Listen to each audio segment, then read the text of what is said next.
Good morning, everyone, which is really weird to say because it actually is morning where I'm streaming from. Welcome to Shooting the Shelf, episode 51 of season 2. That's right, we're going 52 for 52. And that's all because of the whip cracking co-host I have next to me, Curtis Ackerman. How are you doing today, Curtis? Happy Christmas Eve.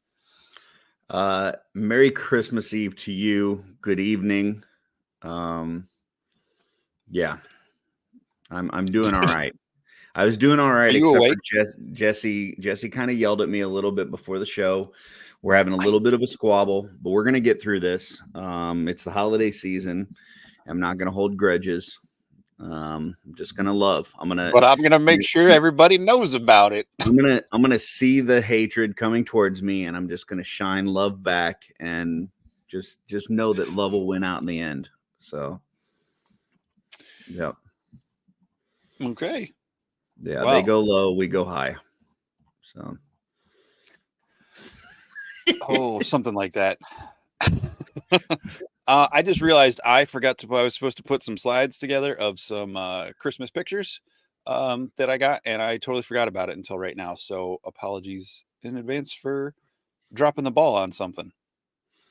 Maybe we could throw it on a Facebook post afterwards or something. Yeah, maybe, as long as we get approval from our guests. Speaking of guests, this is our Christmas Eve episode. Or, if you don't celebrate Christmas Eve, too bad, that's what we're doing here today. This is Christmas Eve here on the Shooting the Shelf show.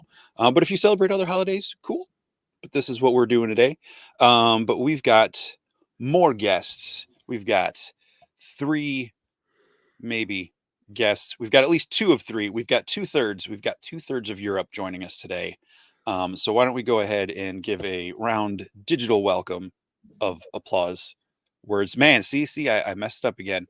Let's welcome the EuroLegions themselves, John Caulfield. Hey guys.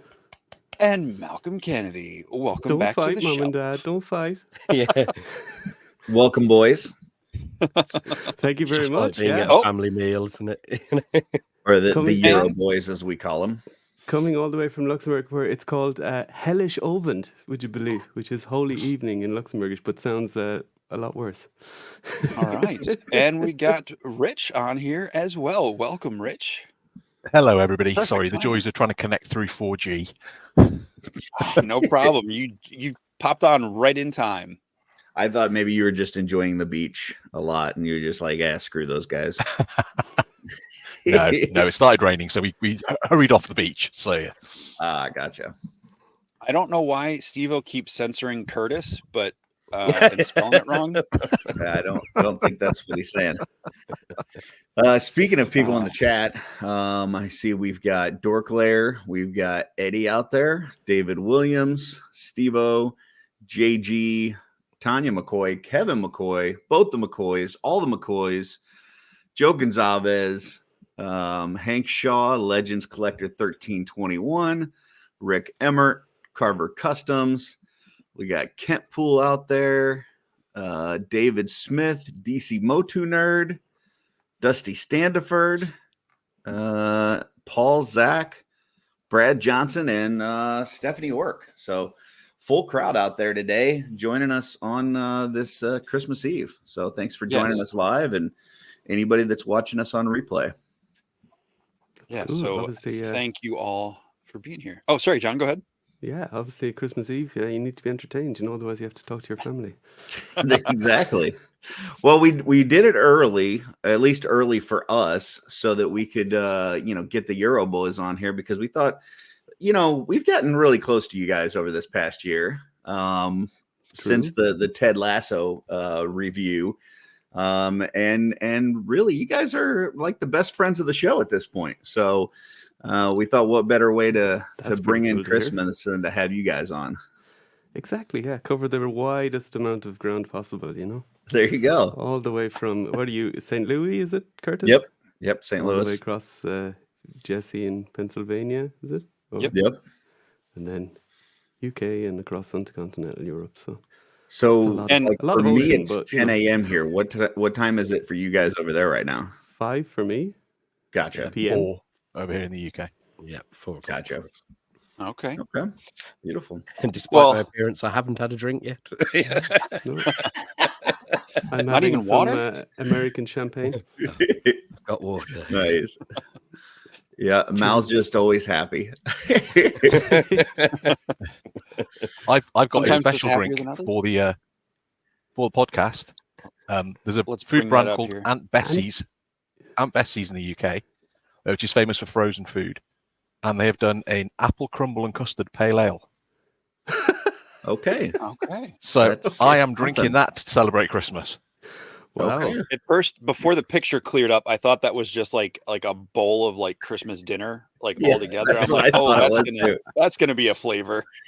We do have a couple more people that popped in here. We got Stacy Lynn, Brendan Higgins, Thomas is out there, Jacob Forna, and we've got a super chat from Legends Collector 1321, $4.99 super chat.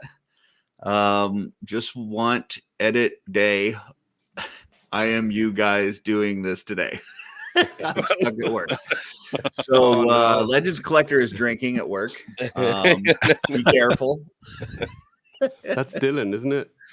It is. He was hanging out with us. Yeah. I think he's just saying, I just want to say. But yeah, appreciate you joining us. And we are going to jump right into our shelf selections, which Jesse and I have our normal 4 picks and apparently a bonus reel, because that's what we do now. So For someone who's just letting it shine back This with is- all the love and grace, This is where the- this you're is where the really row- picking at this scab. This is where the row emerged, folks, just in case you're wondering. here's my first pick, which is not a Fuzz Monk or a Rogue or Indiana Jones. This is Skelisauria. He did this amazing ogre head. That's I think it's by Jason Rodriguez. I believe that Noble Bear printed it and just did an amazing paint job on this. I've seen him. He's been working on a couple of these. I think he did a Fury Clan one, and he did a different version of this that had didn't have the hair. It was a bald ogre. But I just love this one. I think the depth on the skin tone really came out real well. I love the hair, the beard and stuff, the way that he faded the dark colors into the lighter brown. I just think he did an amazing job on this. So Yeah, that's an absolutely beautiful sculpt. And, looking at this picture, I wouldn't think it was, 2 inches or whatever, big, or 1.5 inches big, whatever, however big those heads are. It looks really detailed for that scale. It's amazing. Yeah. Even though I love all bigger heads would seem to be, maybe more space to paint, they can be actually harder to paint because you can't really hide your mistakes as well. yeah, True. I just really love those crusty teeth. yeah, he Yeah, did a great they're job on the great. teeth Yeah, for yeah. sure. Yeah. I like just the confirm, tusk Jesse, when coming you out say- too. Yeah, go ahead. Oh, I was just going to say, when Jesse says 1.5 inches to 2 inches, he means 6 inches, correct? I Just think checking. he's talking about the head itself. Yeah, that big. Yeah. That's 6 inches. Yeah. I mean, I'm not Hey, trying to exaggerate for myself, so I don't know what's going on here. whatever you got to tell yourself, man. Sorry, I've lowered the tone. I apologise. It's the crumbled custard beer. We It's do have Christmas a Eve. second super chat from Legends Collector, another $4.99. Let's try that again. My phone bugged out. Appreciate you guys doing this today. Well, thank you very much. And you didn't have to throw out a second $4.99. We would have read it anyways, but we do appreciate the super chats. So thank you very we've much. Got another one from the one and only 1/6 shooter, Trevor. Merry Christmas and Happy New Year, my friends, and Curtis. Can't wait to hang out with you all again. Just gotta keep digging, huh? Just gotta twist that knife. Poor old Speaking of Curtis. Trevor, everybody check out Blue Eye Samurai on Netflix. Great show. One of Trevor's favorite, mostly because of the blue, but check it out. It's good. It's a good one. So, all right. Next shelf selection is Jesse's, and I'm just shocked here. Go ahead, Jesse. No, you should be shocked because I don't throw up a lot of cosplays, and especially I don't usually pick a lot of Rogue cosplays because most of the time Rogue cosplays just don't quite hit the look I think of when I think of the character. And I don't know if the wig is just too obviously a wig or whatever, but I saw this one when I was just scrolling through Instagram the other day, and I was like, wow, that's probably one of the best rogue cosplays I've ever seen. So I thought I'd throw that one out there. Yeah, this is a really That's, good cosplay. She, I did the costume's great. I think the hair, and especially with the whatever headband, I think that works well. The jacket looks perfect. So yeah, this is really well done. And I don't know if this is a person that does cosplay often, or if this is kind of a one and done, but they really nailed this one. Yeah, they have a whole page of cosplay. It's WDub, excuse me, over on Instagram. Gotcha. Looks pretty pro. Also, Trevor, no refunds. Sorry, should have read the policy beforehand. All right. Anything else on this one, guys? Nope. No. All right. Here is my next one. This is Darko Customs on Instagram. And this is a 1/6 scale head, so a little bit bigger. But I just love the detail on this. The mask itself looks like real leather to me. Like the way that he painted it, it looks like it's actual leather. And then the face looks very realistic as well. So he's got quite a few heads over there that he's painted, and does a really good job with, but this one really popped out for me. I got to cut you off there real quick, Curtis, or interrupt. Well, even though I waited for you to finish, you got to up your thumbnail painting game, because that's his thumbnail. That's not a head. Yeah, he really nailed that thumbnail. Yeah, I'll take that thumbnail, please. Yeah, I'll have one of those. I mean, just the patience to grow out the thumbnail in that way, to clip all those edges and shave it into that shape. Yeah, it's beautiful. And no, it is it's a beautiful sculpt, and it's an amazing paint. And if the Flash is wearing leather, I feel bad for anyone who's around him when that suit comes off.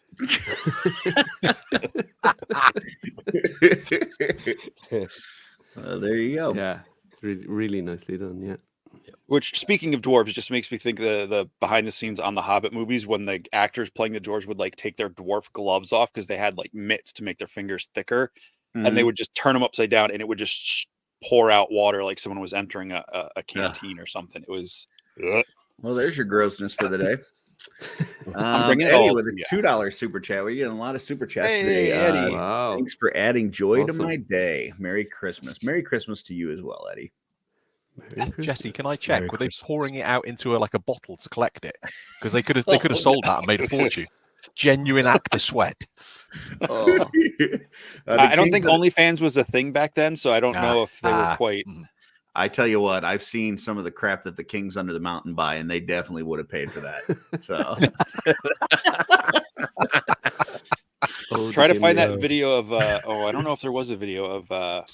Was it Anthony? We were at was it ZoloCon last year, or RetroCon? Someone went to a Japanese or Chinese restaurant, and they were, where they do the cooking right in front of you, and they were doing that spray where they were like squirting some sort of something, and he was just lapping it up like a pro. Oh.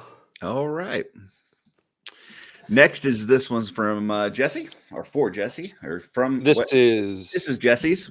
This is a pick. Yeah, this is a pick. I picked the pick of Luke's custom toy picks over on Instagram. Saw a bunch of stuff from them this week that I almost grabbed, but this one, just that gray, like the fog rolling through, and just the color and combination of the pop and swap customs there and everything, just really jumped out at me. It didn't. Maybe that fog is the dwarf sweat. Maybe. Yeah, I thought maybe they were hanging around with Big Greg. So could be. He's lying in the back. I know it's not. It's visually they don't look like the ghosts of that visit Scrooge, but it kind of gave off because it's Christmas week and everything. It gave me like that kind of spectral vibe of change your ways kind of presence. So it just kind of jumped out at me. Yeah, that's cool. Very cool. I really like it. I like those customs as well. Yeah.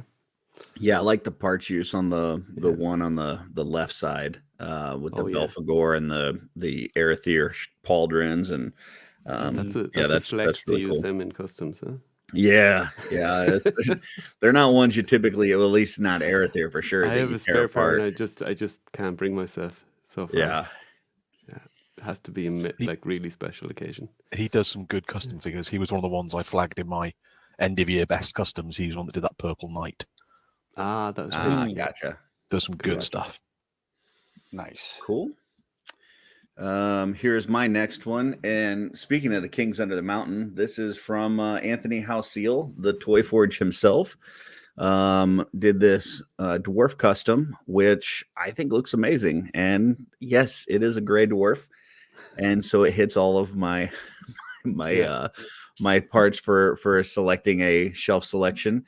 But I love the hook. I love the translucence on the mace there. And just the parts use and everything. I think that he did a great job on this one.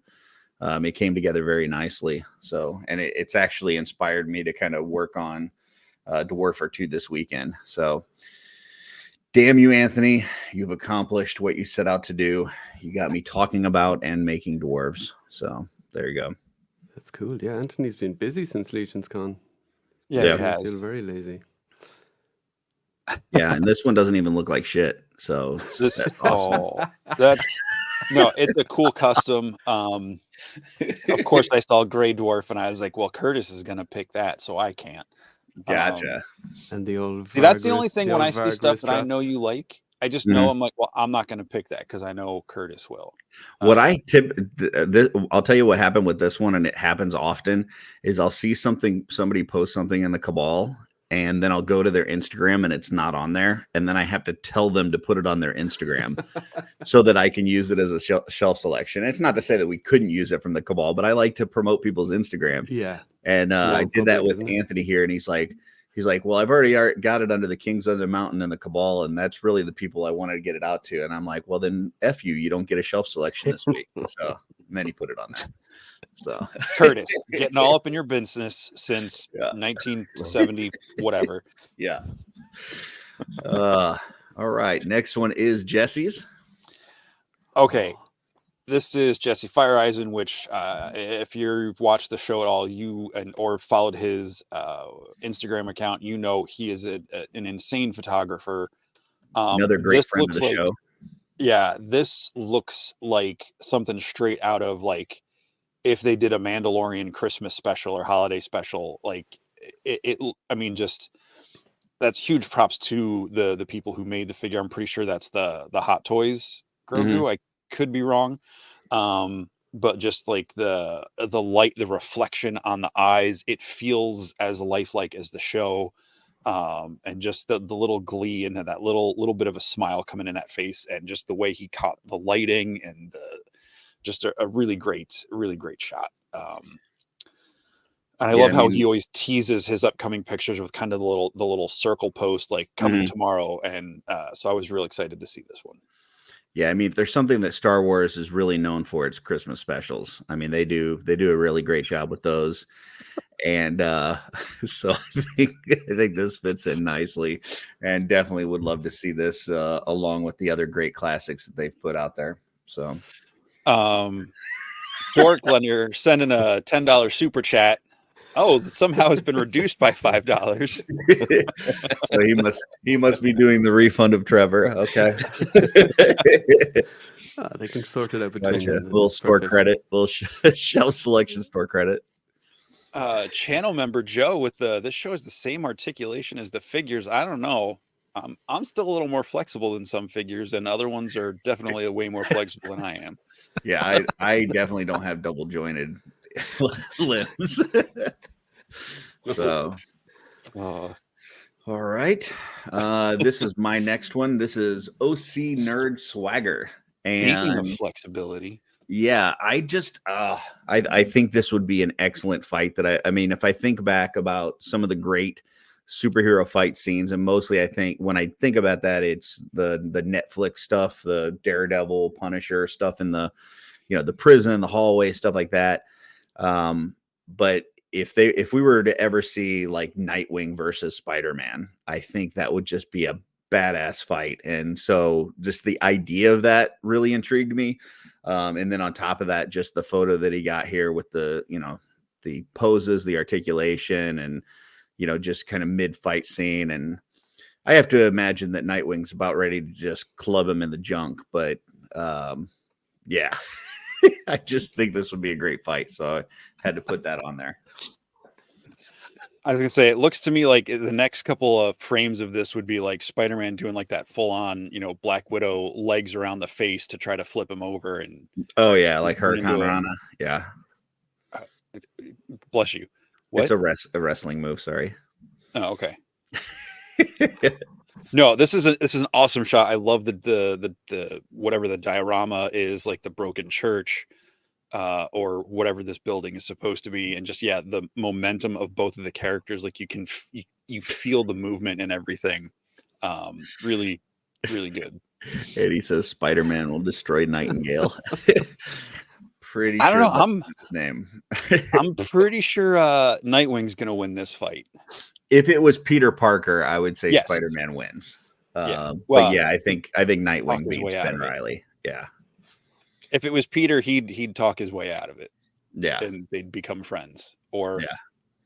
tenuous Or he'd allies. just make some jokes like, "Oh, you got clubs? That's so cool." Now I want to see You know, Nightwing and whatever. Deadpool.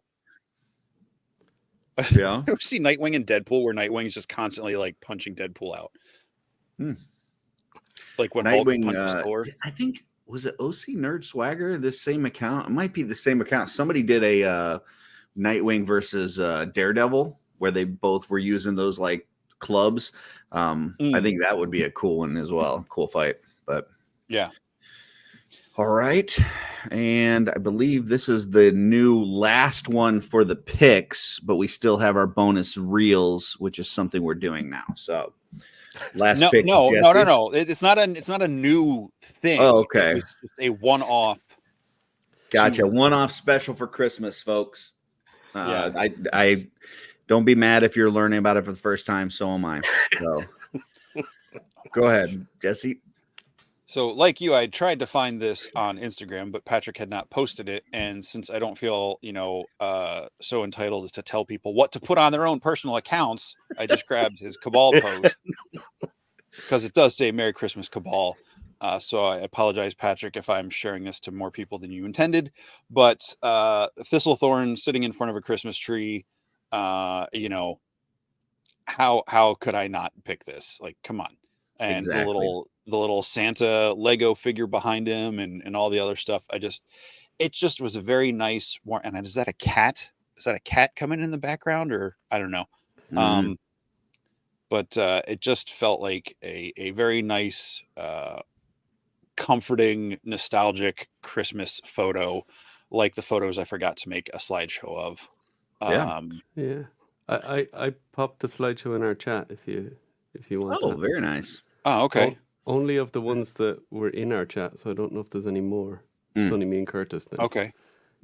But if you send me the rest of them in the chat, I can do it quickly. Well, if you go back and watch the intro to the show, there's at least one picture of both Curtis and I at Christmas time as kids. So Not together. We didn't know each other back then. what? No. Yeah. Yeah, this is a great Photoshop. shot. Patrick did an amazing job. I do want to apologize for anybody that tuned in to see Jesse pick a Rogue, a Fuzzmonk, and an Indiana Jones, because we don't have an Indiana Jones this week. But tune in next week. I'm sure he will have an Indiana Jones in his selections. But at least you got 2 out of the 3. And like Meatloaf says, that ain't so bad. So, but yeah, good job, Patrick. Guys, you Yeah, got anything else on this one? Yeah, just want Jesse, mom I'm and sorry, dad to did you get have along. something?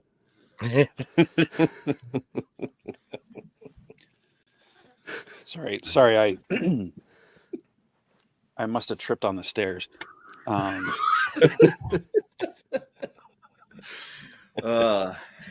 Euro boys, you got anything on this one? It's It's just a really very, cool. very It's really cool. nice. Yeah. Yeah. I love the scale of the stuff. Even that castle that's kind of behind the Lego Santa. It's kind of I don't know what that's from or how it kind of got to that scale, but it looks really good. It looks almost realistic, that it's not a toy. So Yeah, I like that really little. like that. Is it like a Mulan dragon or something in the background there on the That's floor as it, well by yeah. the tree? Oh, That's yeah. very cool. Oh yeah. Yeah, that's Yeah. cool.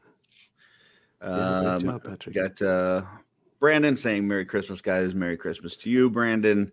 And Laura, Merry Christmas. Just to Merry me, not to Christmas. you guys. So Yeah. I say Merry Christmas back to Laura and appreciate the individual Merry Christmas. So, Well, 4 more messages to go, Laura. Merry Christmas, you filthy animals, from Dusty. Here's Dusty. Happy Christmas. so that's it for the normal shelf selections. Jesse, you want to pull up your bonus feature? I mean, I kind of don't want to now since You want me to pull up mine first then? Yeah, you do yours first because Okay. there's like 85 things you've got pulled up into the chat down below. So Okay. Well, this is I don't know who this is. It's somebody doing a thing with a thing. Sorry, I'm just a little bit The thing looks good though, Curtis. Yeah, it's Meltdown Customs on Instagram. And they've got a little audio with it. So little stop motion animation with Ryu getting his butt kicked by Willy Wonka. Rightly. Because that was just I think it was the coolest stop motion animation that I've seen this week. So, yep, and that's mine. So that's all I've got. Go ahead, Jesse. You got something as well? yeah, that was pretty cool, Curtis. Yeah. I'm pulling up mine because I didn't want to overload the thing. Here we go. I saw this yesterday and I originally grabbed a screenshot, but I thought I'd get the whole thing. Why isn't it sharing my audio? Oh, it's playing the audio. We can hear it. Is it? No, I can't.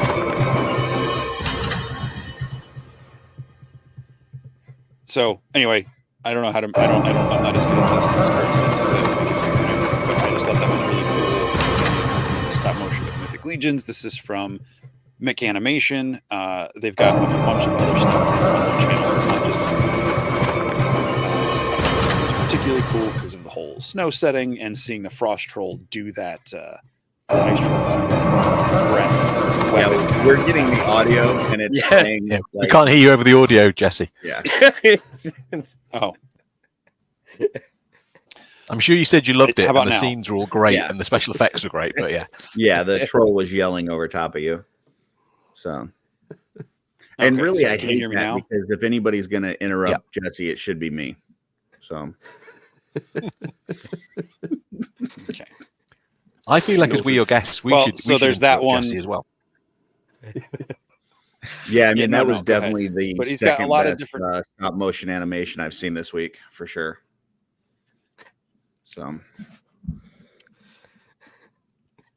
Curtis measuring dicks when no one else has got a ruler to hand. You were going to say no one else has got a dick to hand. I was going, wait a minute. yeah, nobody else has got a dick in the fight. Oh, we don't want to know where your dick is, dude. Keep it out your hand. Yeah, okay. Look, and even in between mom and dad, look, they need to put me in between. Beauty. So, yeah, Jesse, self-selection. how's it going? I was having a great day. It's only 11 o'clock. Well, 11:30 now. So Well, I just got handed a mocha frappe, so I'm doing Oh. excellent. So, excellent. I don't like coffee.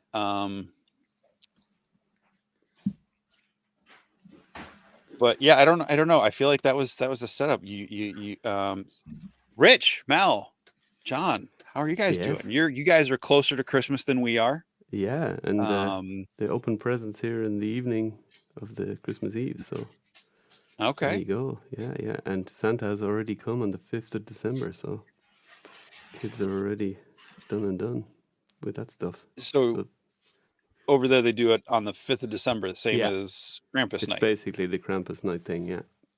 Okay. So we had Santa or Father Christmas come to the house with a kind of Krampus-like dude with him, with a bag of sticks and handing out the big bag of presents for the kids. So, yeah, Did Krampus that's beat the all crap done. out of your kids, John? No, he handed them a stick, just to let them know. So yeah, it was fun. Speaking of you guys being closer to Christmas, I was talking to my kids about, having you guys on this week and how much we enjoy talking and being friends with you guys. And they brought up something that kind of made me question our friendship with you folks over across the pond, as it were.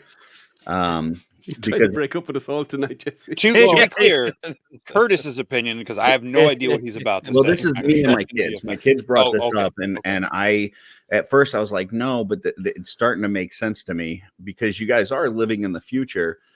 My kids were wondering why you didn't warn us about 9/11. Oh, no, absolutely not. I mean, you guys could have given us a heads up, Curtis. So I'm just saying that next time, if you could, that would be awesome. So nobody told us. That my daughter's cackling in the other room because she didn't think I would really ask that. She told me to ask you guys that, but she didn't think I would. Man, that's really making me question my friendship with you at all. We're laughing, but I'm borderline serious right now. Like that's just I'm saying if you're living in the future, you should just let us know when big things are occurring. That's all I'm saying. Yeah. So we can give you a lottery number. Tell you it's Christmas. Speaking of big or things, figure of I've got spirit drops. So amazing pictures of our guests this week. Oh wow! Did you put this together? So let's just have some fun with this for a minute. No, I didn't. John just said he put it together and sent me a PDF. Okay. Gotcha. So that's a cute kid. Getting his gray skull in the future before Curtis or I did. That's me. That's why I said it's a cute kid. All right, that's Curtis. Yeah. Why I didn't mean to show that one. All right. That's also me. Someone's gonna have to talk. Okay, someone's gonna have to talk because I don't know. Haircut in those days, dude.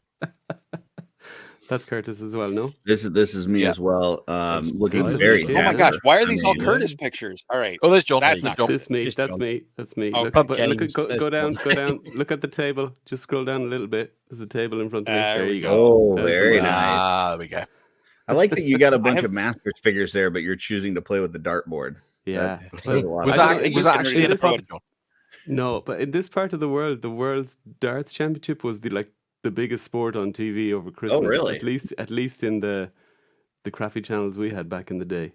And yeah, it was all these fat guys drinking pints on the television in clouds of smoke, back then, and just throwing darts, and that was so you eventually just got obsessed by darts because you were watching TV all Christmas, looking at darts. Gotcha. So yeah, I had to ask for a dartboard one year. I'm pretty sure I have this same dartboard hanging over my stove. There you go. Because I don't have anywhere else to put it, and I can't actually throw darts at it. But he's got a picture of my face on it too. When you say the same, Jesse, did you actually steal John's? I mean, I'm gonna say if someone did, it was my siblings because I kind of took it from the house when they all moved out. I kept it, but it says opening presents at the pub. So could well have been, yeah. I mean, this just looks very unsafe. Kids don't try this at home. Totally. Is this grandma sitting right here? That's my mom, I think. Yeah. Or your mom? I'm sorry. I think it is. Yeah. And Europeans, they play darts by throwing it from 2 feet away, and then they're all excited when I probably wasn't allowed to hang. I probably wasn't allowed to hang it on the wall because I would have obviously scratched the wall a few times, so I had to just play like that. You guys ever get stuck with a dart? No. I did. You Jesse?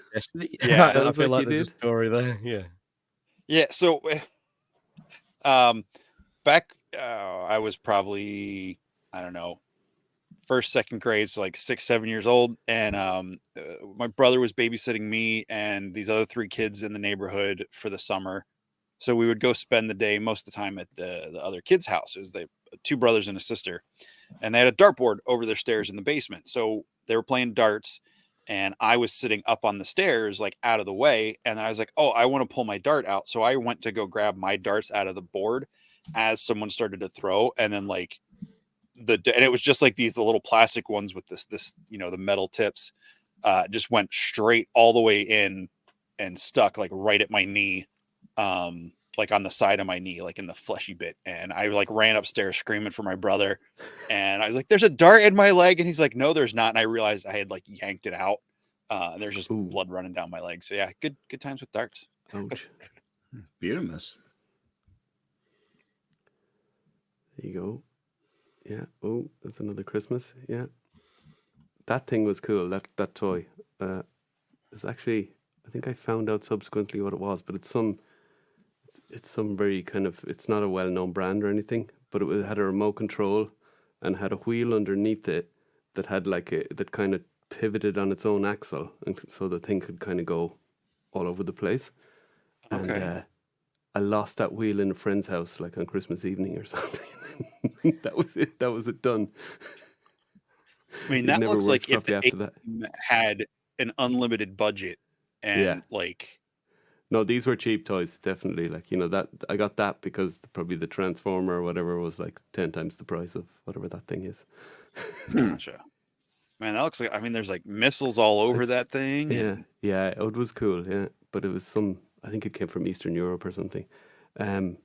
This thing here, the other thing kind of behind the box, that looks like a Transformers box, but I don't think it is. I think it's like Meccano or something, is it? Maybe. I was going to say, it looks like a Meccano box. Yeah. Oh, down here. Oh, and a box of all gold chocolate. Yeah. So they were dark chocolates, and apparently they were all fancy back in the 80s. Oh. So all different flavors of chocolate, like, with creamy fillings, but they were all dark. And like as a kid, you were supposed to eat them. Gotcha. There you go. Yeah. I don't think I would really enjoy that. I'm not a fan of dark chocolate. And I think that was the same year as the dartboard one. And that's that was a remote control thing as well. Oh, you just love those trousers for those. Yeah, amazing. That you had to get. That was probably on the way to or from mass, probably back in the day. Okay, I love this Cubert. Yeah, that was a board game. This board game is awesome. It was a board game. Okay. That. Yeah, I still love that. And that boat on top of that. I looked that up as well. That's a Kenworth Challenger. It's a UK company. Used to make them. And that boat actually goes in the bath. It's got a battery in it and everything, and actually goes around. I remember that. Cool. As a Masters fan, I feel insulted here that every picture that you have with Masters figures in the background, they're like you're not playing with them. You're playing with some other random toy. Well, I most likely didn't get them for Christmas because, well, maybe I did, but my sister she's 15 years older than me, and she was already living away from home. She was a nurse, working the other side of the country, and she was my kind of Motu dealer. She'd bring it back she'd come home maybe once a month or so, and she'd always bring me a figure. So, oh, that's cool. And so it was probably more the new stuff that I wasn't used to having that I was kind of focusing on. Yeah. But I love that you have them out on Christmas Day while you're So yeah. Well, we don't have more slides because Jesse ran out of time because he was looking up bonus reels to throw in. As well? Sorry, now to but that carpet is incredible. Did not see the carpet. I was thinking of that carpet. It's definitely an 80s carpet, isn't it? Yeah, and I mean, like the cigarette burns like in it, and you just don't notice because it's so psychedelic. Stop pushing the same buttons. Like there's that's definitely that's cigarette cool burns in that there. somewhere. And yeah. I'll tell you what, that carpet, and I'm not making fun of the carpet, I'm making fun of myself. No, this you probably should. would have made me as dizzy as hell walking on it. Like all those patterns, I probably would have like fallen over. And as an asthmatic with a dust allergy, I'm sure it wasn't good for me as a kid either. Well, what I was saying was, I know we ran out of time. We, couldn't really do this slideshow justice, but I did have a picture that was sent to me right before this. Mal at Christmas as well, and so this is Mal at Christmas time. Some rough years back then. They really were. Yeah, but it was about family, and so To be fair, as the story behind this is when the question was raised, does everyone have photos from previous Christmases? I was like, nope, because my mum, bless her, is not a sentimental lady. So any photos that were taken are long gone. I was very spoilt, to be fair, but there's no evidence of it. It's all I'm saying. yeah, I mean, got a new crutch every year. So yeah, they really took care of him. So actually, this might be something we talk about later, but seeing you, Curtis, with your Castle Grayskull, one of my few memories of Christmas is getting Castle Grayskull for Christmas. Oh, awesome! Yeah. Beautiful. Moving on. Yeah. Let's. We don't have like a set format to this. I do have nothing for Christmas by the sounds of it. No, as we're not showing pictures, then I'm going to claim that I was dragged up and coal and an orange with all my Christmas presents. And there's still Well, no Transformers. Yeah, It's just Christmas made wasn't up. even invented back when you were a kid, so it's that part. Whoa, I'm still in the same decade as you dude at the moment. Let's not go down that route. Yeah. Rich got a pair of Velcro gloves and sent out to the fields. And Yeah. Oh man, speaking of Velcro gloves, did you guys have, what was it, a football? I feel like there was like a football like that came out at one point in the 80s, early 90s that had like Velcro strips on it and like the gloves, so it would like catch like a pro. and there's also the Velcro boards as well that you could you get a ball and throw it and catch it. Oh yeah. Yeah. And they you do like a tennis ball, don't you? Yeah. Yeah. We still have after a those day, because they're great nothing beach stuck toys. to them.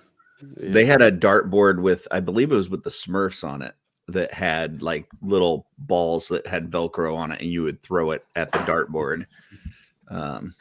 Yeah, That's cool. So you're giving the Smurfs their balls back? yes, Yeah. yes, the blue balls for sure. So.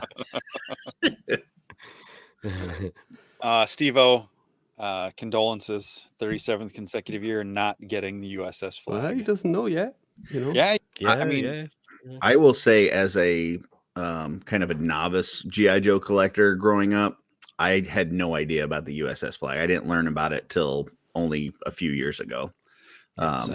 Yeah, I didn't know anything about it at all. I mean, I had a handful of Joes. I didn't have a ton. I did like them.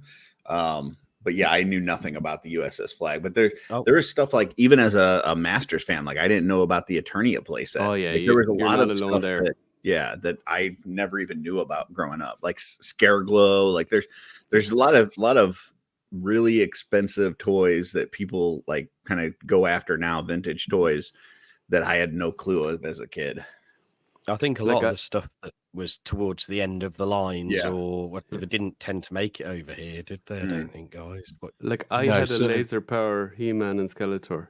Oh, yes, I never knew remember about having those. them, like, because I remember the function, and when I got the classic ones, I was like, oh yeah, I had these, but no idea what happened to them. Those things are expensive as heck. Oh, totally, yeah. But like they probably ended up in Ireland because, well, US had stopped the line, and they still had stock, and they just put it into different places that would take it, and they probably exchanging it discount. for the IRA, for weapons. Let's not go there now. We've done 9/11. Let's not do IRA. Yeah. I'm going to pull the plug on that one. Ireland did a swap with whichever country was running out of potatoes at that point.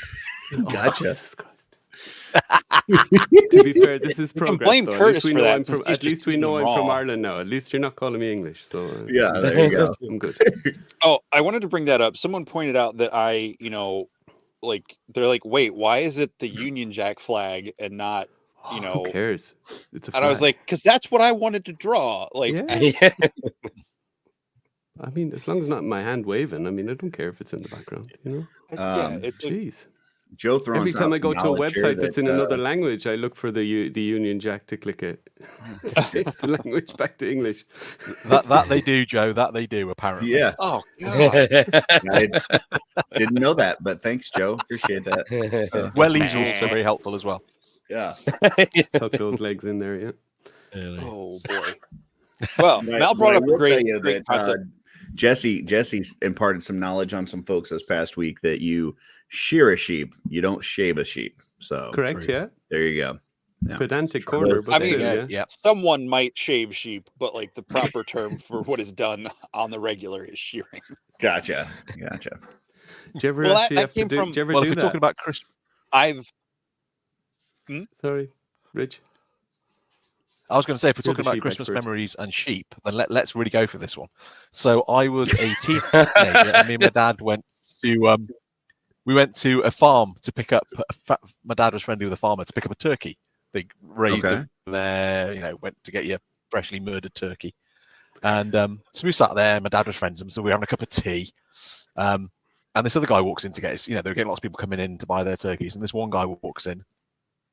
And my dad leans over to me and absolutely 100% genuinely goes, "See that guy there?" I was like, "Yeah." He was like, "Yeah, he was arrested for shagging a sheep." Now, bearing in mind, I was 13, maybe 14. I didn't know where to look. This guy was like, "Hello." I was like,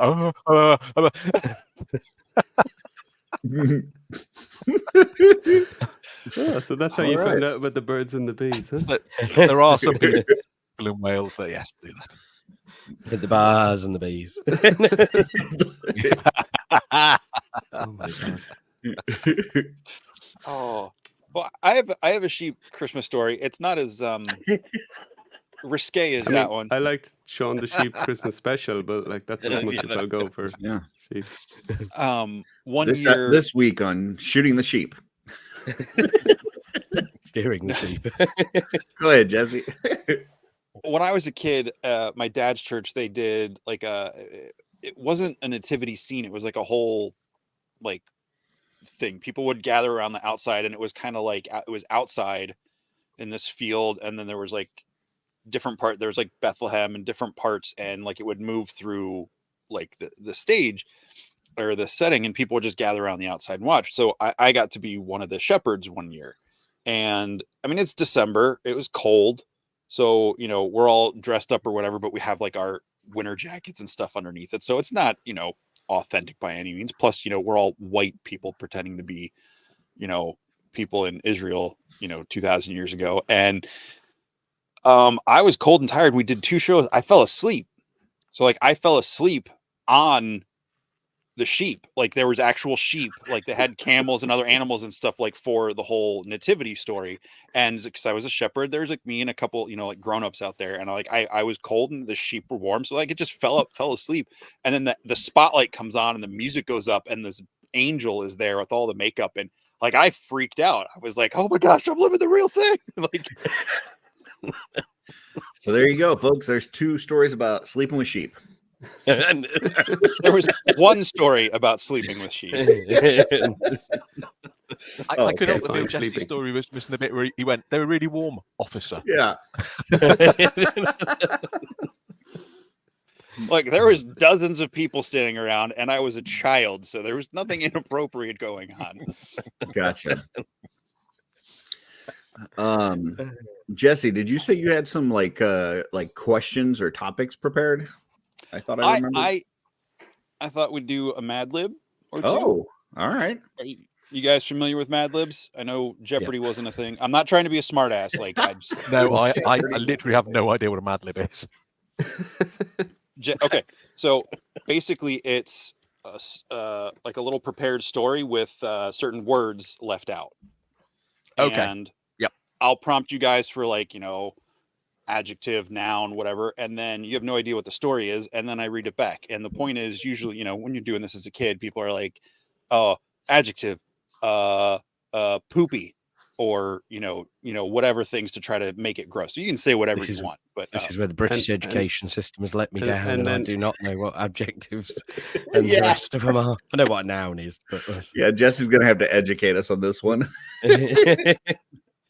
so do we want to do that now, or I'm ready as well for anyone. You know, oh, nice. That would have been useful last week. yeah, I was thinking. Yeah. Would have been All good for right. the 9/11 question. Man, and he's got to bring it back up. All right, let's go, Jesse. You can just do it almost anytime you see Curtis going to talk. How's that? So just one clarification. Is it just everybody shout, or is it you have? We'll go go round around. robin? We go round. We'll start with John, Curtis, Mal, Oh, Jesus. Rich, and then does Cindy, that what's work? an adjective? All right. So an adjective is a descriptive I know word. what it is. I know what Okay. it is. Jesus Christ. Adverb. Now there you He's go. the one non-moron here. All right. So speaking of adjectives, John, how about an adjective? Slimy. Oh.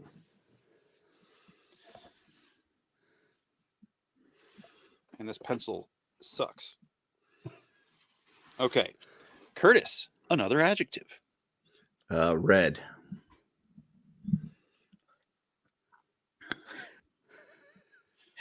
Already feeling nervous. Mal, another adjective. Oh gosh. Distant? Is that an adjective? I think so.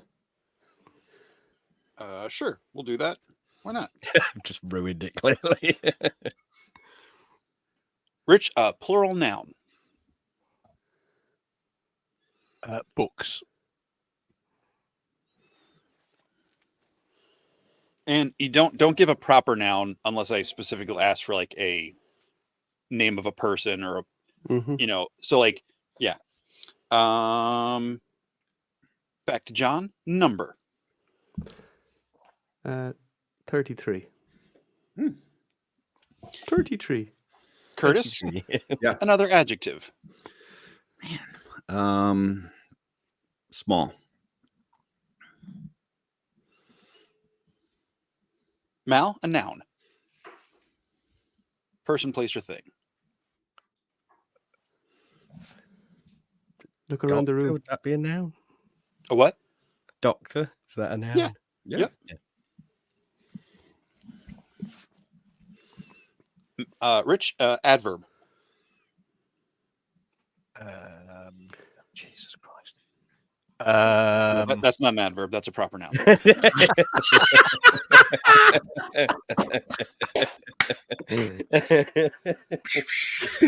Fast. Oh gosh.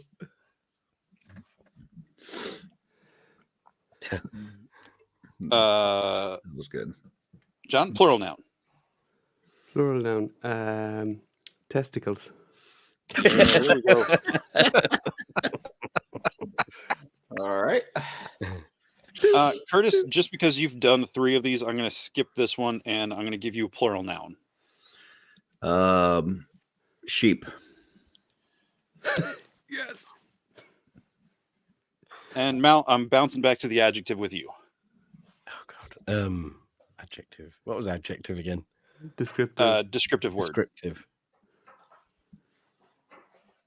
Falling.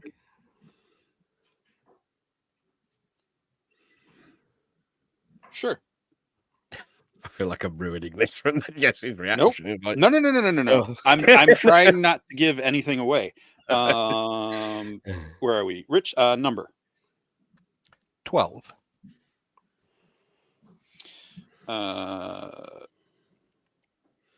John, a verb ending in ing. Moistening.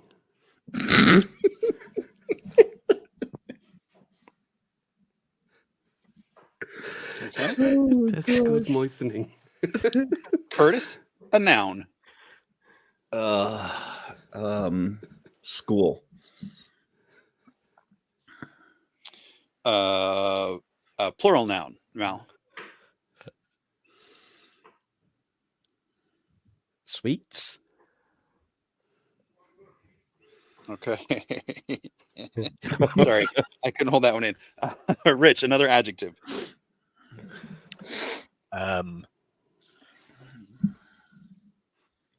Greasily. Is that an adjective? That's adverb. About Oh, greasy. apologies. Ashamed. Ashamed.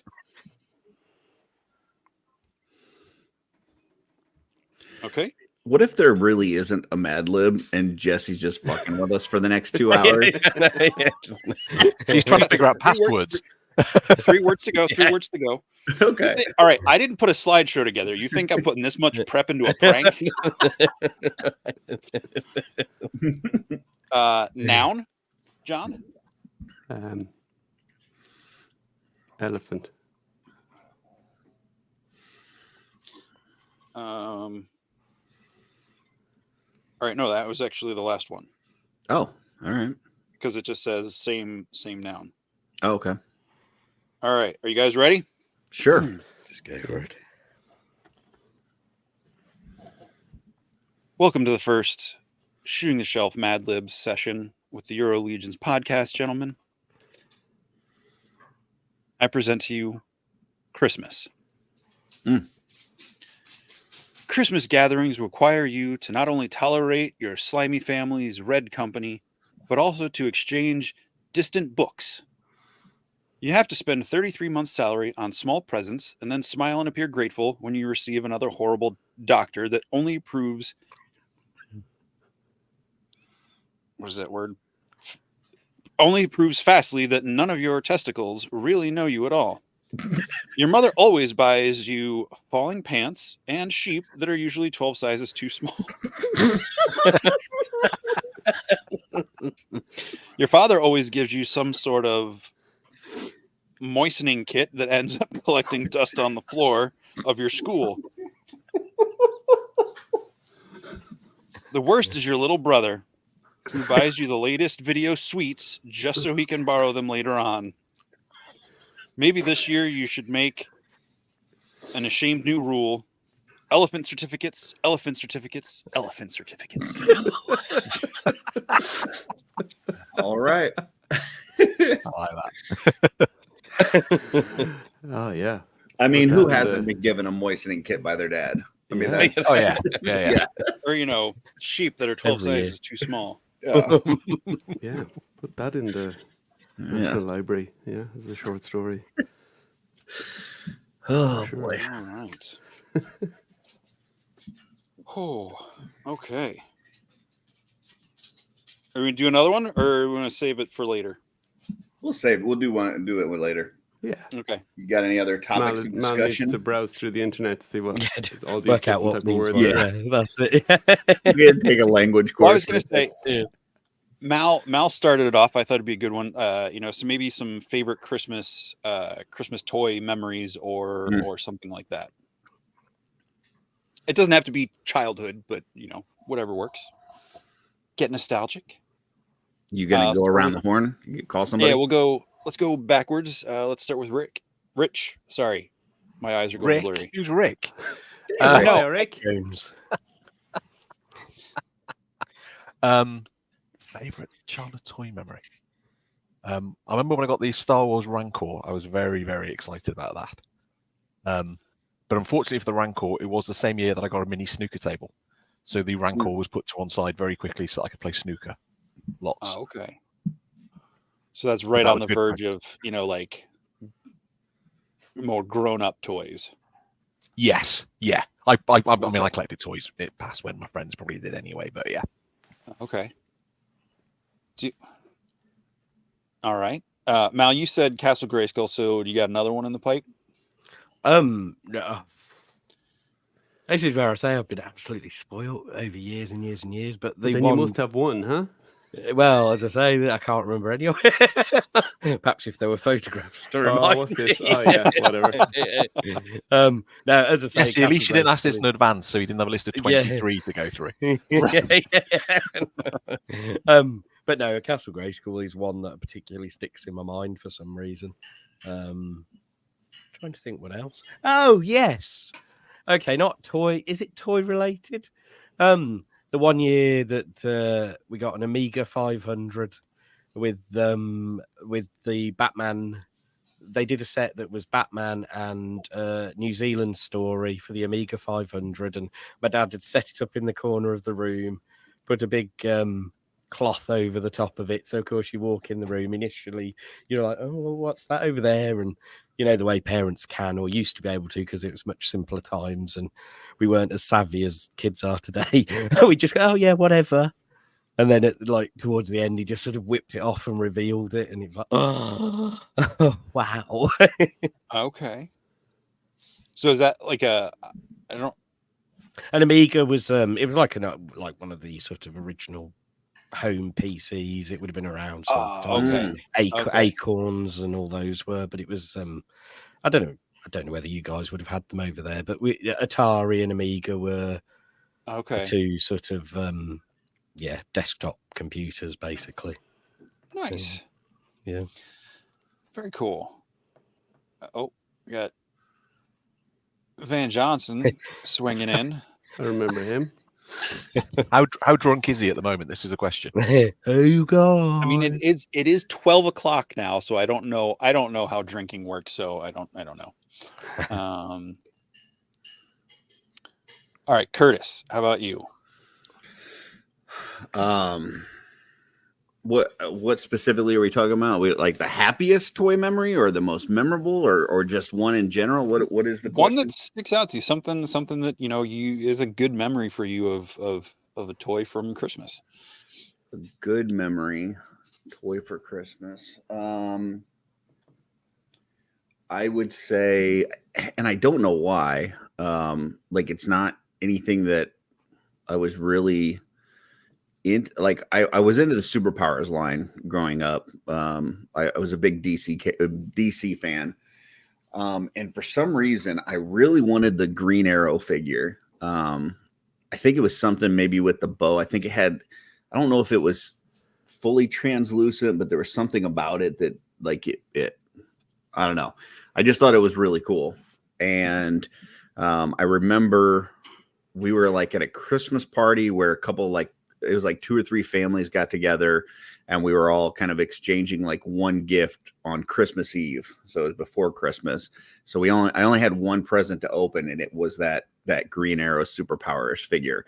And for some reason I was like super excited for it, and I absolutely loved it. But it's not a character that I read any of the comic books about. I didn't have any attachment to the character, but for some reason I really wanted that figure and was really excited for it. So awesome. There's one. John, how about you? Yeah, a bit like Mal. So I think it was probably 1989 or 1990. I got a Sega Master System, and you're probably wondering what the hell that is, or maybe you had it. I know you had the Mega Drive, which was Sega Genesis over there. That was the 16-bit version. So the Master System was the kind of previous generation. It was kind of, I guess, the Sega's contender for the NES. So it was 8-bit. Did they have like a little card slot? Like there's the regular console game, and did it have like a little down into it? Well, there was a cartridge. Was that the one that had like a little mini card that went on the side too for like smaller games or something? No, I don't think so. No, and the one I had, they had these like rectangular cartridges that you put down into it. Yeah, they were about the size of like a cassette tape. Yep. And I think Sonic the Hedgehog came out with it, and it had an inbuilt game called Alex Kidd in Miracle World that was built into the board of the thing, and it was an absolutely impossible game, especially because you had no save points. So, and there was a part of the game where you had to memorize, the what do you call it again? Paper, scissors, rock. And if you got the combination wrong twice, you just got game over. What's weird is that I almost used that same thing for my story, because we got that, like at that time period, we didn't have a Nintendo in my household, and we got that for Christmas instead. As like my parents would do like individual gifts for all the kids, and then they would do a quote unquote family gift that was like for everybody, bigger thing. And so we got that as a gift one year for the family gift, and we all sat around playing it. And ours came with I don't even know the name of the game, but it was like some space game where you kind of flew a ship around and like shot things down and stuff. Yeah. And we played it like all day on Christmas morning that one day. So Yeah, there you Yeah, go. that's And it. if you see, Is you this see the, this is you one? see the you see Okay. the picture. Yeah, you see the picture there in the kind of middle right in the thumbnails. That was the Europe, or at least the one I got. Down one. Yeah, there. That's the one I had. see, the one in the big picture is the one that I had. Yeah. And That? the one no No, up no, above. the one that you had up first was the one I had, but he's saying that one. Yeah, This that one is Yeah. what Yeah. he So had. that's This just one? a, Oh, okay. maybe it's See- the PAL version or something. Maybe they had like a PAL Okay. and NTSC version. See, I had this one. This is the one I was Controller is thinking the of because same. it does have. It had some sort of Oh, okay. card. There was some Yeah. games came with like a cartridge, and then there was like Mm. one that was like a little, almost like an SD card type of thing that you would slide in there. It was like usually Yeah. Oh, I because remember I that. didn't have one, but I remember going to. Yeah, it was something else that you could put in there, but I don't. I just remember it existing, and the person whose it was that I got to play only had like one of the games that fit in there. That game system right there had a Rocky game that like took you all the way through Drago, and it's to this day one of my favorite boxing games. It's so good. Yeah. It's really cool. I Nice, remember very cool. getting a game called Enduro Racer, which is basically you went diagonally up the screen, kind of over ramps, Hmm. and it progressively got more difficult levels, and there was puddles and stuff, and it seemed a lot. I played it recently on some emulator. It seemed a lot more cool back then than it Yeah. is now. Those video games, a lot of those don't really hold Yeah. up so well. No, and then my mate got a Mega Drive, so the Genesis the next year, and Yeah. I still love my Master System because I played it all the time and I knew all the Mhm. little tricks around it, but clearly could see how much better the Genesis was, and I had the 8-bit Sonic, and he had the Genesis version was much better, Yeah. and then Sonic 2 came out, and it was like, oh, okay, yeah, this is way better. We got a $2 super chat from Van Johnson, wishing you all a Merry Christmas and a Happy New Year, Purple Gang Gang. Thank you, Van. Merry Christmas and Happy New Year to you as well. Merry If Christmas. you are drinking at this point, just make sure that you're on Europe time, and then it's fine. So, all right.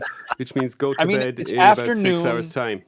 Yeah. On a That's the key. Sunday, on Christmas Eve, I think Yeah. as long as you're not driving or Yeah. operating heavy machinery, That's true. you're probably fine. There you go. Yeah. What Or about you, live stream Jesse? it. What's your toy memory? It's the one that's sticking out in my mind is one year I got it's kind of a twofer because I there's a photo we have in the family photo album that I have that I remember, and I remember that moment. I was probably 4 or 5. I got a red wagon. It had like the slats, like the sides would pull out. How old are you? Shit. Okay, go ahead. Sorry. And I thought it was cool. Like I kind of wish I still had it. I mean, it would be very small comparatively, but like it was big enough that I could like fit in it. Mm-hmm. So I remember throwing like a blanket or a pillow in there, getting in there, and the same year I got a Care Bears like headphone radio, like FM, AM, FM radio, like Walkman. It wasn't a tape cassette, but like it was the right. And I remember getting in that thing, putting those orange foam colored headphones on, and just scrolling through trying to find a radio station because like we weren't really allowed to listen to the radio. Like we it was all Christian, or music and stuff in our house. So like tuning into the radio station here that was like the rock and roll station was Wink 104. So like trying to find that and listening to those. Wink 104. Yep. WINK was the call sign. So it was Wink 104. Gotta love it. So that was like the cool station that like all the rock and everything got played on. So I remember like the picture of me is like I'm there. I've got like my one foot propped up on my knee, and I'm just like jamming out to the Care Bears radio in my wagon. Wow. That is a picture. Did you ever have those cassette decks. They were kind of like a brick, and you could record onto a tape. It was like a tape and also radio. And that's how I started just recording songs off the radio on those. They were amazing, really, for their time. Same. Yeah, I would listen to, out here we had Casey's Top 40. And so every week they would play the top 40 countdown. Yeah. And like I would have my blank cassettes ready, and I would try to think like, okay, this song that I want to tape was like number 5 last week, but I think that it's gaining in popularity. So I think it's going to be number 2 or 3 this week. And so you'd like have to be ready. Yeah. And then they would get ready to play a song and you would record, and then you'd be like, shit, that's not it. And then you got to rewind and, yeah. But I also did, this is kind of stupid now, but like I would record myself playing with my toys. Like I would play like these adventures. Like I would do like a He-Man battle between He-Man and Skeletor, and I would plan these elaborate like fight scenes and stuff. And I would record like the voices and everything going on. I wish I had it now, because I bet it would be fucking hilarious to listen to how stupid I was. But yeah, I would record these things, and I never would go back and listen to it. But I recorded so many adventures that I'm like, it was crazy. Apparently, so my sister, she sent a birthday request in for me for my 5th birthday or something, for the DJ to read out, did the happy birthdays on every Sunday or something, and so she recorded it like that, whatever, and then it was played back to me, and apparently when I heard my name, I broke down bawling, like had a crisis. Oh, that's completely great. Freaked out. And just wanted to destroy the tape. I was like, no. I don't know what was wrong with me. My brothers would, 2 of my brothers, I remember one year we were getting ready to go to the swimming pool, like the outdoor pool. And they had one of those like boombox ones where you could record and listen to the radio. And they would do, they would like do their own radio show where they would pretend to be the DJs. But they'd always like cut into like a couple seconds into the song, and then I remember it was probably the same year I got that headset thing with the Care Bears or whatever, maybe the year before. They, like I walked in and I just kept talking. I was like, we're going to the pool. We're going swimming. Like I was, yeah. Oh, good times. I found a picture. One more it's not Christmas memory picture in there as well? Yeah, absolutely. It suddenly dawned on me when we were talking, and it's a tiny figure, but it's G.I. Joe Alpine. So I'd have been 11 probably when that came out, I think. And obviously he's a mountain climber. So I had him climbing up the Christmas tree. So like, nice. Working his way up each day, he'd get a bit higher on the after Christmas, each day he'd get a bit higher. That's great. I did that for years. I was probably 16 or 17 and doing that. And my mum and dad are just like, what the hell are you doing? It's like, it's a tradition. This is what I do. At least they didn't leave him on the tree when they were throwing out the tree. I mean, that would have been This is true. a Yeah. disaster. Oh, it's kind of like that picture I've seen going around this year, where it's the scene from Predator, and Jesse Ventura is like out there in those trees, and then it's like the Predator perched on top of the Christmas tree, like holding on. Yeah. All right, I found a picture. Oh, all right. So that's everyone but my mom. That's my mom's mom and my grandpa. My dad in the middle here. That's me. Oh wow! In the You're the whatever youngest, yeah. tracksuit looking uniform I got going on in there, and I don't know what that white thing is. Oh, that's the grandma Care Bear for some reason, because my grandma's in the picture. And my brother Joe, Ed, Jean, and Dawn, my sister. That was our living room. So I always love this because there's. Have been? Go ahead. What year would that have been? This would have been probably 85. Okay. Maybe right in the 84. middle. Yeah. On the left side here, you can kind of see by my brother the cards. This was a thing I always loved, and I don't really have the ability to do it now, but my mom would take the Christmas cards we got as a family, or if people sent us cards, and we would decorate this archway. Like it was a pretty wide opening into the living room there. It would we'd start just taping the Christmas cards to the wall around that thing all year. I always thought that was really cool. So I don't have a place to do that now. Well, it's wood. I don't want to damage it. So I just kind of stick it in my bookshelf. You get a lot of Christmas cards nowadays? I get a handful. Yeah. Usually from family and stuff. I remember as a kid, like we would just get a crap ton of Christmas cards from like everybody. And I can't remember the last time I got a Christmas card from anybody, which is good because I hate cards. So sounds more like everybody hates you, Curtis. Yeah, well, maybe they love me and they know that I hate cards, and so they. Yeah, I mean, now I want to send you cards just to piss you off. Oh no, we're back. I've let my weakness out. He knows my. I'll forget about that in 5 minutes. Make sure you put a lot of glitter in it as well. Just to... Well, I was just going to say, I got these cards for my family 2 years ago, and I keep forgetting to pull them out to send them to them. But they're the ones where like you fill it out and then you close it and you pull the tab out so that when they open it, it plays a really obnoxious version of Jingle Bells or something. And they can feel there's a battery in there. If they go to rip it out, it's stuffed with confetti and glitter, so it just like explodes all over the place. That's so good. Prank. So I don't know if the batteries might be dead. I've had them for at least 2 years, and I just keep forgetting to send them out. Trevor says I hate cards because I have to read them, and that's actually not true. I mean, Christmas cards usually really don't have a lot of words. Sometimes they don't have any words to them. I really just hate them because I don't know how long I'm supposed to keep them. I don't know how long it is before I'm able to throw them away. And then my anxiety hits and I agonize over how long I'm supposed to keep this. And do I need to have it on display? You know, whatever. So, yeah, just. Well, I believe the British tradition is Christmas decorations come down the day after Christmas, correct? Or at least before New Year's? No. No? No. Oh. No, we do the 12 days after. Curtis, why are you answering? You don't know. I was saying no, like I was shocked. I was okay. Sorry. I was we're into into January.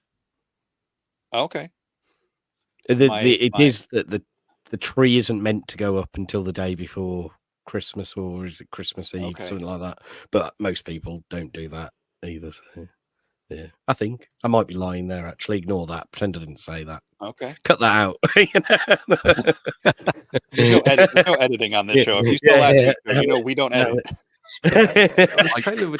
I remember it being with different people. You'd know, this aunt or somebody, you're like, she was strict straight after Christmas, and these other cousins would be like 15th of January. They'd still have the tree up. So really, I think it just depended on maybe what people. And the clean freaks, they were always the ones that wanted it out before New Year's, because they wanted to hoover all the pine needles off the ground. I have come back now. I'm sorry for hurting your feelings. It didn't hurt my feelings. That was fine. I didn't want to interrupt. So I've got a little 3 foot tall fiber optic Christmas tree, which I had when I was a bachelor living in a flat by myself. And I started dating the lady that is now my good lady wife. And so up to Christmas, the tree got flicked on. You had the shimmering lights and all that sort of thing. And then as soon as Christmas had been, the lights stopped, and then I just kept it up. And in the end, it got to April, and she was like, "Will you put that thing away?" I was like, "It's a bit of greenery in the flat. It's some greenery. I'm not turning the lights on." She's like, "Put it away. Put it away." You're supposed to have plans for the oxygen in the room and stuff. It's not a fake plant ain't going to do that for you. I have a friend from the UK who told me that the Christmas decorations were supposed to come down starting the day after Christmas, and they were supposed at latest down by New Year's. So I guess that's more of a kind of like don't wear white after Labor Day kind of thing, or Memorial, whatever it is. Your friend's family just sound really harsh. Okay. Yeah, I mean that's kind of what we do here. Like the Christmas decorations go up typically either on Thanksgiving or the day after Thanksgiving, and they have to come down either on Christmas morning or the day after. Usually, it's Christmas morning after we open presents. Like we start taking stuff down. For the record, Thanksgiving is like usually like the second or last Thursday of November. Yeah. Because Curtis, they don't have Thanksgiving over there. Yeah, I know, So you because guys- we I know kicked their ass and moved here. So we don't have You're to celebrate. part of the crowd that didn't come home. We don't like celebrating an event that then led to us wiping out an entire population. So we just skip past that. Oh. Well, my lovely wife just we delivered came me here a where nice, we can warm grow Christmas potatoes a drink, lot so- better. We don't have any potato famines, because we got plenty of them. Okay. All right.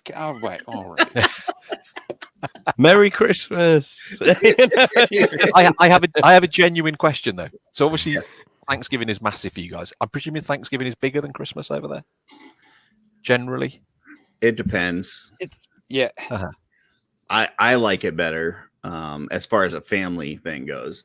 But yeah, it depends. Some people are really big for Thanksgiving. Some people aren't. So Is it that it's more inclusive Thanksgiving in where it comes from, or? I think that Thanksgiving is more about like the family and spending time together, whereas Christmas, it's like, at least for me and for families that I've talked to, like it's more like your extended family kind of gets together for Thanksgiving, whereas Christmas typically is like your immediate family and that kind of thing. But I think it's quite that's just good. my personal experience. I think it's quite good. I feel a little bit jealous of you guys from that perspective, because it does give you a festive period. It does seem like, the States kicks into, wait, it's Christmas, or, it's festive season around Thanksgiving, and it just carries on, So. Some So people do you hate it guys though, have- because like the stores, like starting in November, around Thanksgiving, they start playing all the Christmas music and stuff, and some people can't stand it. So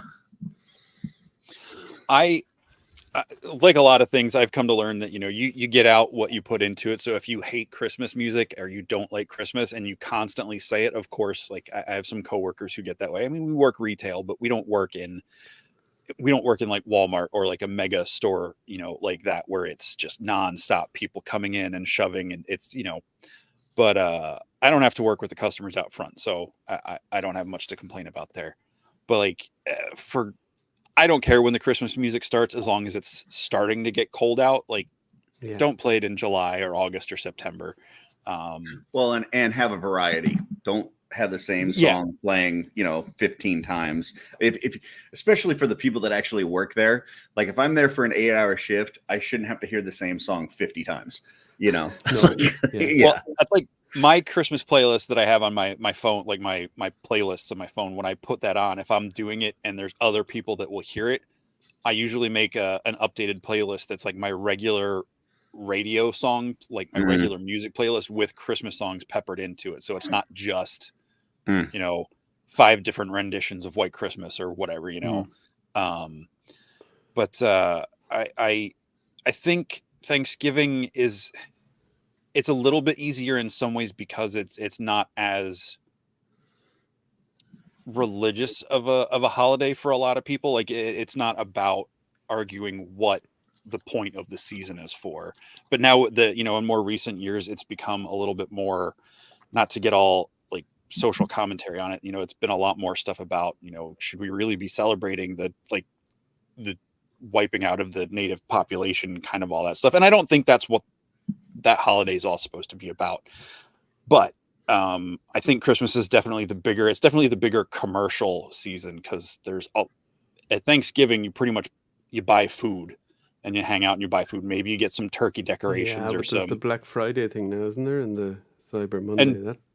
That's a huge thing now. Which isn't as big as it used to be. Ever since COVID, when stores shut down, and then they realized, maybe we shouldn't make our employees work, at 6:00 on Thanksgiving night for Black Friday. Like, we can just spread these sales out.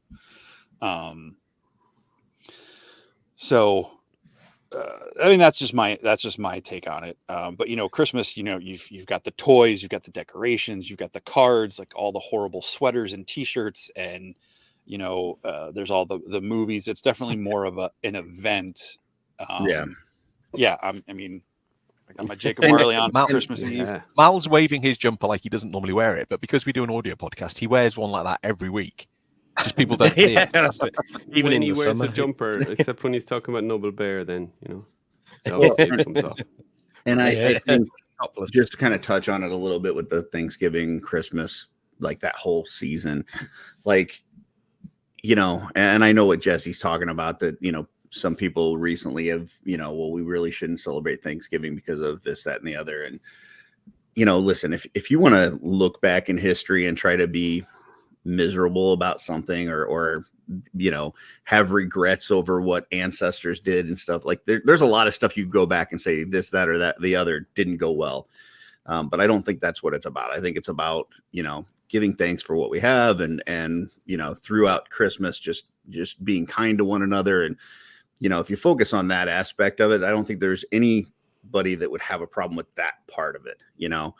There's some people that just choose to be miserable. And if you choose to be miserable, you're going to find plenty of paths to success. So just, don't do that. And people get kind of, would you say, almost intentionally stressed about Christmas, whether it's preparations or people, and they invite too many people and they stretch themselves thin, whether it's just with, trying to buy presents for like so many people, or, you always need that sensible person to go, all right, you know what, we don't need to have 25 for dinner. And we don't need to buy presents for everybody. Why don't we do like a round robin kind of a Kris Kringle, But you need people to you need the sensible people around you. Joe says, are you trying to say that Americans ruin everything? No, I just think that there's people out there that are just miserable, whether they're American or non-American. Yeah, it's everywhere. And they're very vocal about how miserable they are and how you should be miserable too. And just don't buy into that. Just, and that's the only reason. So that's the only reason I brought it up, is because, growing up, I never heard that side of things. It's only been in recent years that it's become aware. I just meant as a country, as a populace, like that has become a thing where, and like Christmas isn't just, the Christian Christmas. There's the solstice, and there's all these different things that happen at this time. And like, I'm all for, like, they're not, if it's not, it's all in there together. Like humans, we add on to stuff. Like that's what human experience is. We add on what's come before. We integrate things that have come before, and I'm trying to spin this, and not spin it, but put it in the positive light of how a good way to take it, not just, the way it is, it's like, someone asked earlier about like baby Jesus or Santa in the US. Like for me and my family, like we never did Santa. That was never a thing for us. Like, it was in the movies, it was fine, whatever, but like it wasn't like we didn't have presents from Santa. Like it wasn't a thing. First thing we would do Christmas morning was, being the youngest, I got to hide the baby Jesus in the manger for like our nativity set, like the little porcelain figurine. We would hide that. It was usually in like the china cabinet, and everybody knew where it was, but I would go hide it. And then on Christmas morning, first thing we do is wake up, put that thing up in the manger scene and sing happy birthday to Jesus. And then we got into our normal Christmas stuff. But, that's not the same for everybody. My stepdad, he always had saved the big present at the end, was like the Santa present. And it was, more of a joke. Like at that point, like we all knew it was just like, this is the big special present kind of a thing. And I mean, I get what you're saying. I know a lot of folks that, are not Christian, that don't, it's not about Jesus for them. It is the Santa and the, giving and all this kind of stuff. And I think, whether it's about Jesus, whether it's about Santa, whether it's about, whatever, as long as you go into the season thinking about others and caring about others, I think you're probably going to have a pretty good holiday season. So, totally. Legends Collector 1321. Quick shout out here. We had a super. Oh, that's what I was pulling up. Sorry, I think you might have a little delay there, Jesse. Legends Collector 1321, $4.99 super chat. I'm a vendor in grocery stores. I can't stand Christmas music. I've heard 10 different versions of Silver Bells this morning already. So, yeah, just to mix up the playlist a little. I worked in a record store for 4 years. Yeah. So You can imagine Yeah. when the Christmas song started then, it was like mid-October to try and sell Christmas albums and that sort of thing. But I actually quite like Christmas songs. Which I'm record well store past were that you now. on, Rich? Our Price. Ah, I was As it was in competition, those days. HMV. You're HMV. Boo. Oh no, yeah, HMV. Well, But that's a fun even topic. for Christmas. What's Sometimes it's just people getting some days off work. You know, okay, Yeah. maybe not the retail Yeah. people now these days, but Time off You and know. food. like this year, it's you can do 4-day weekend. I think mostly. I don't know how it is over there, but definitely here, the Monday and the Tuesday. Most people get at of least New a couple Year's and- days. Yeah.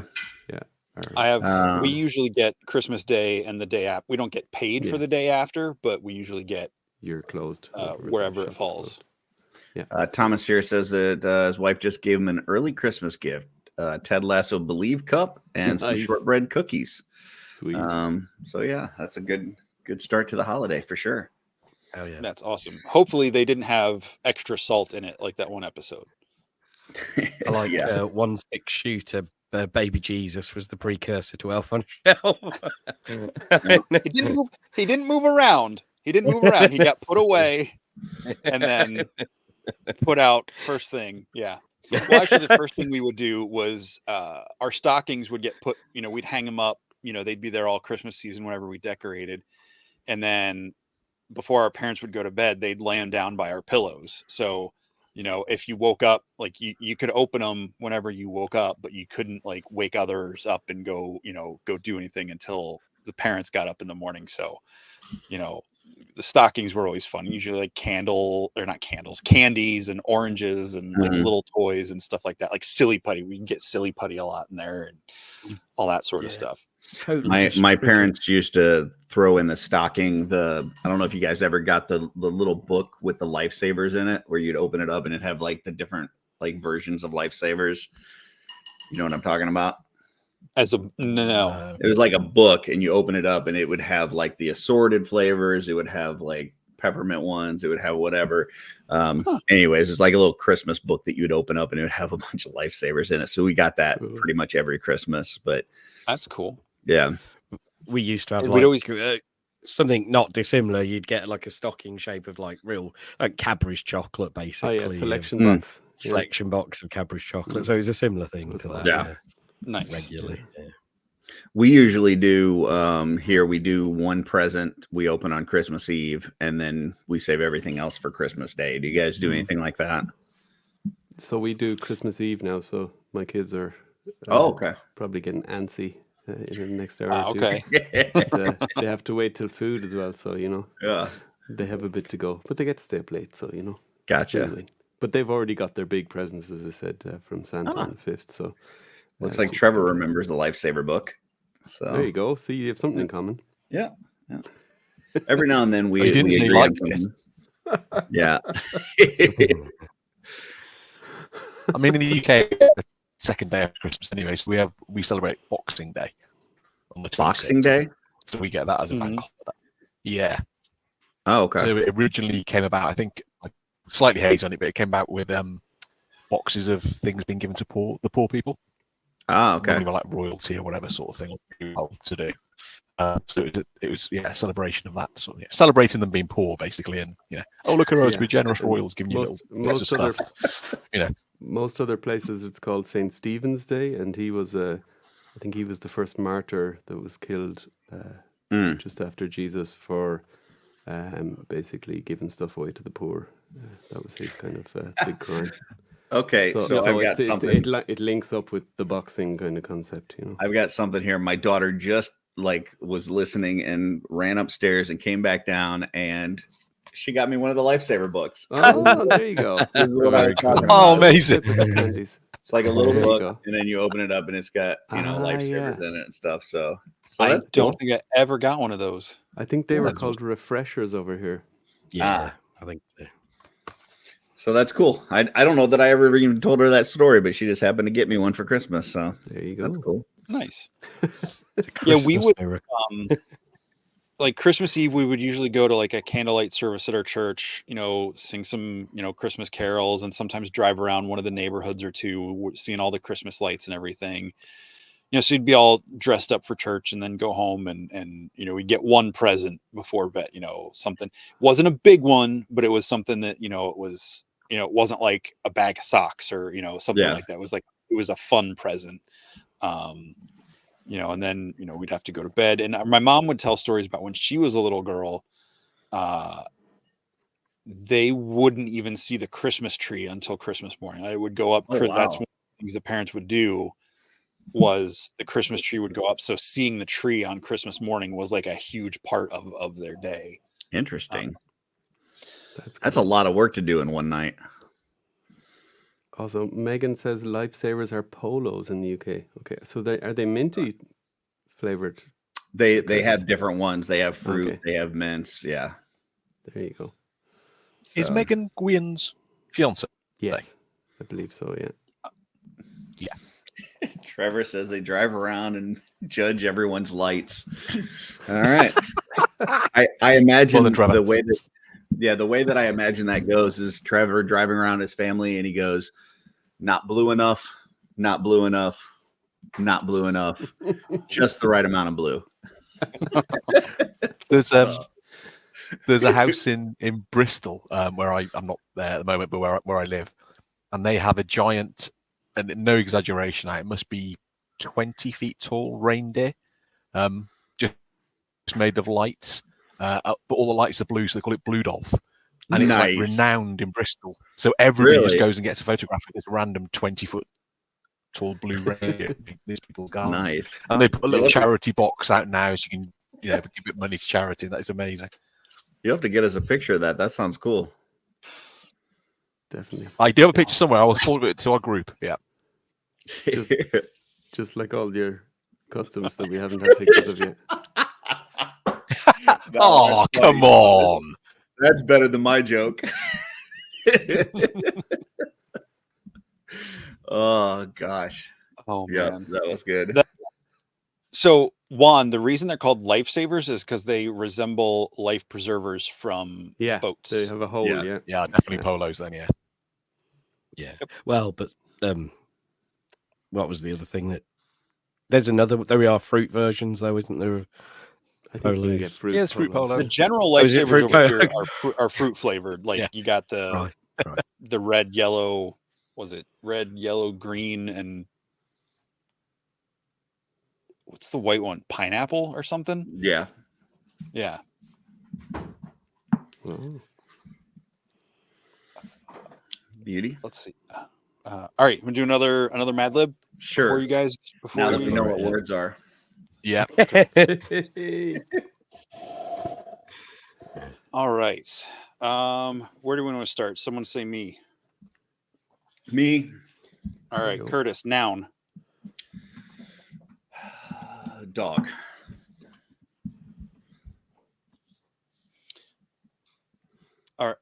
Mal. Exclamation. Golly. Is that Golly? Yeah. Does that work? Yeah. Yeah, yeah. Gosh. You said it loud enough. Yeah.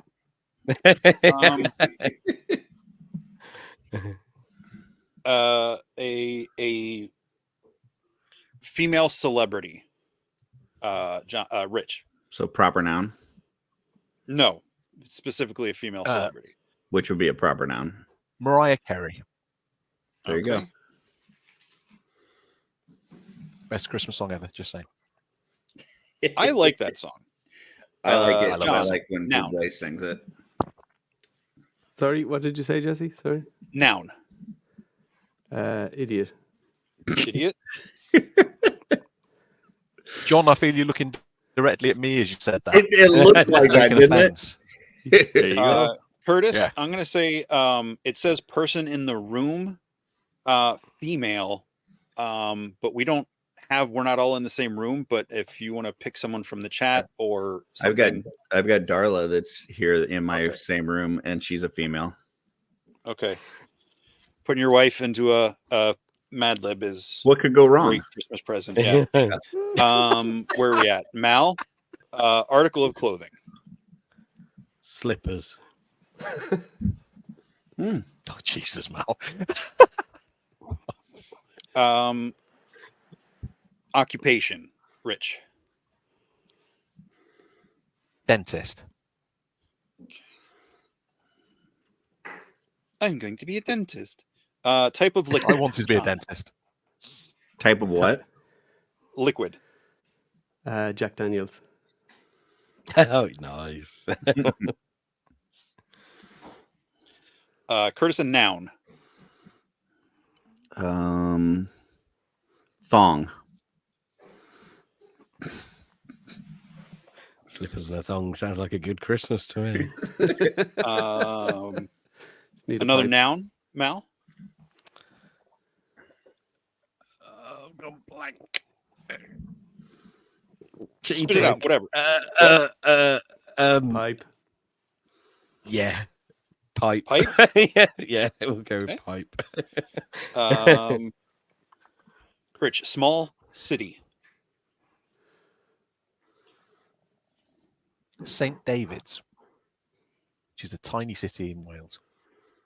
Okay. Should have given him a Welsh name. John, something alive. Something alive. Snakes. Or a snake, as you like. Curtis, noun. Man, getting a lot of nouns. Tree. Mal, another noun. Yodel. I did just cheat. He's got Google pulled up. Rich? Finally gave in. A silly noise. Do I have to mime the noise or just say it? No, say it. I mean, if you can just say it. Squeak. Squeak. Okay. And John, a number. 723. Okay. All right. For the second Mad Lib of our Christmas Eve special with the EuroLegions podcast, I present to you a few of his favorite things. If his dog was on fire, these are the things your guy would grab as he's screaming, "Golly!" at the top of his lungs. A signed photo of Mariah Carey. The idiot he inherited from Darla. That's me. A slipper from his college years. Or university years, if you will, for you guys. The paperwork that proves he's a dentist. The aged Jack Daniels he keeps in his climate-controlled thong. The purple pipe from his trip to St. David's. The snake he keeps in a tree. His junior high yodel. The cell phone that sounds like squeak.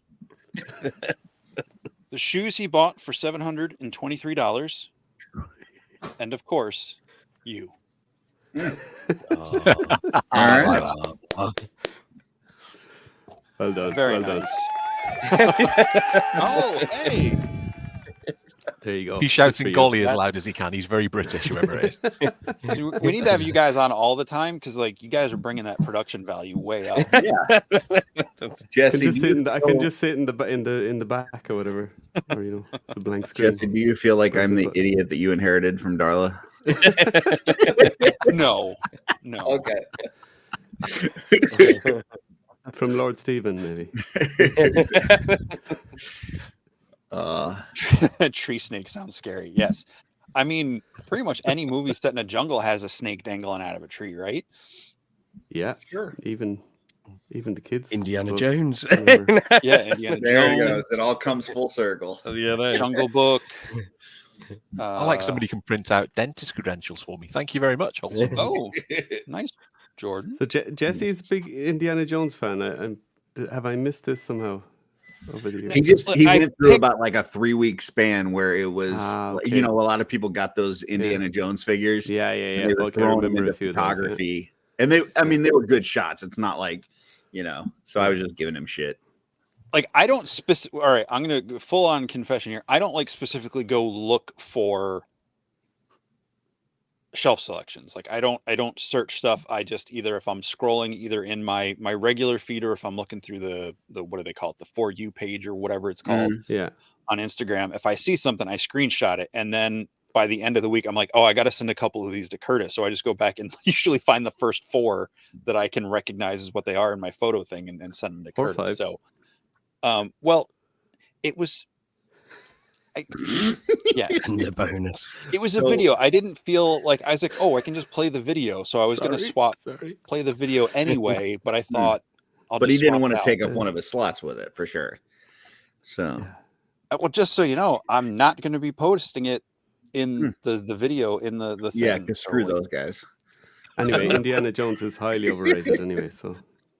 And the way that I typically do it is like, I'll see things throughout the week, like Jesse's saying, I'll screenshot them. I've got a folder on my phone that I keep this stuff in. And then at the end of the week, if I don't have 4 of them, then I go searching, and I typically will look at the hashtag Mythic Legion Cabal first. So if you are on Instagram and you're tagging stuff with Mythic Legion Cabal, that's the first thing that comes up.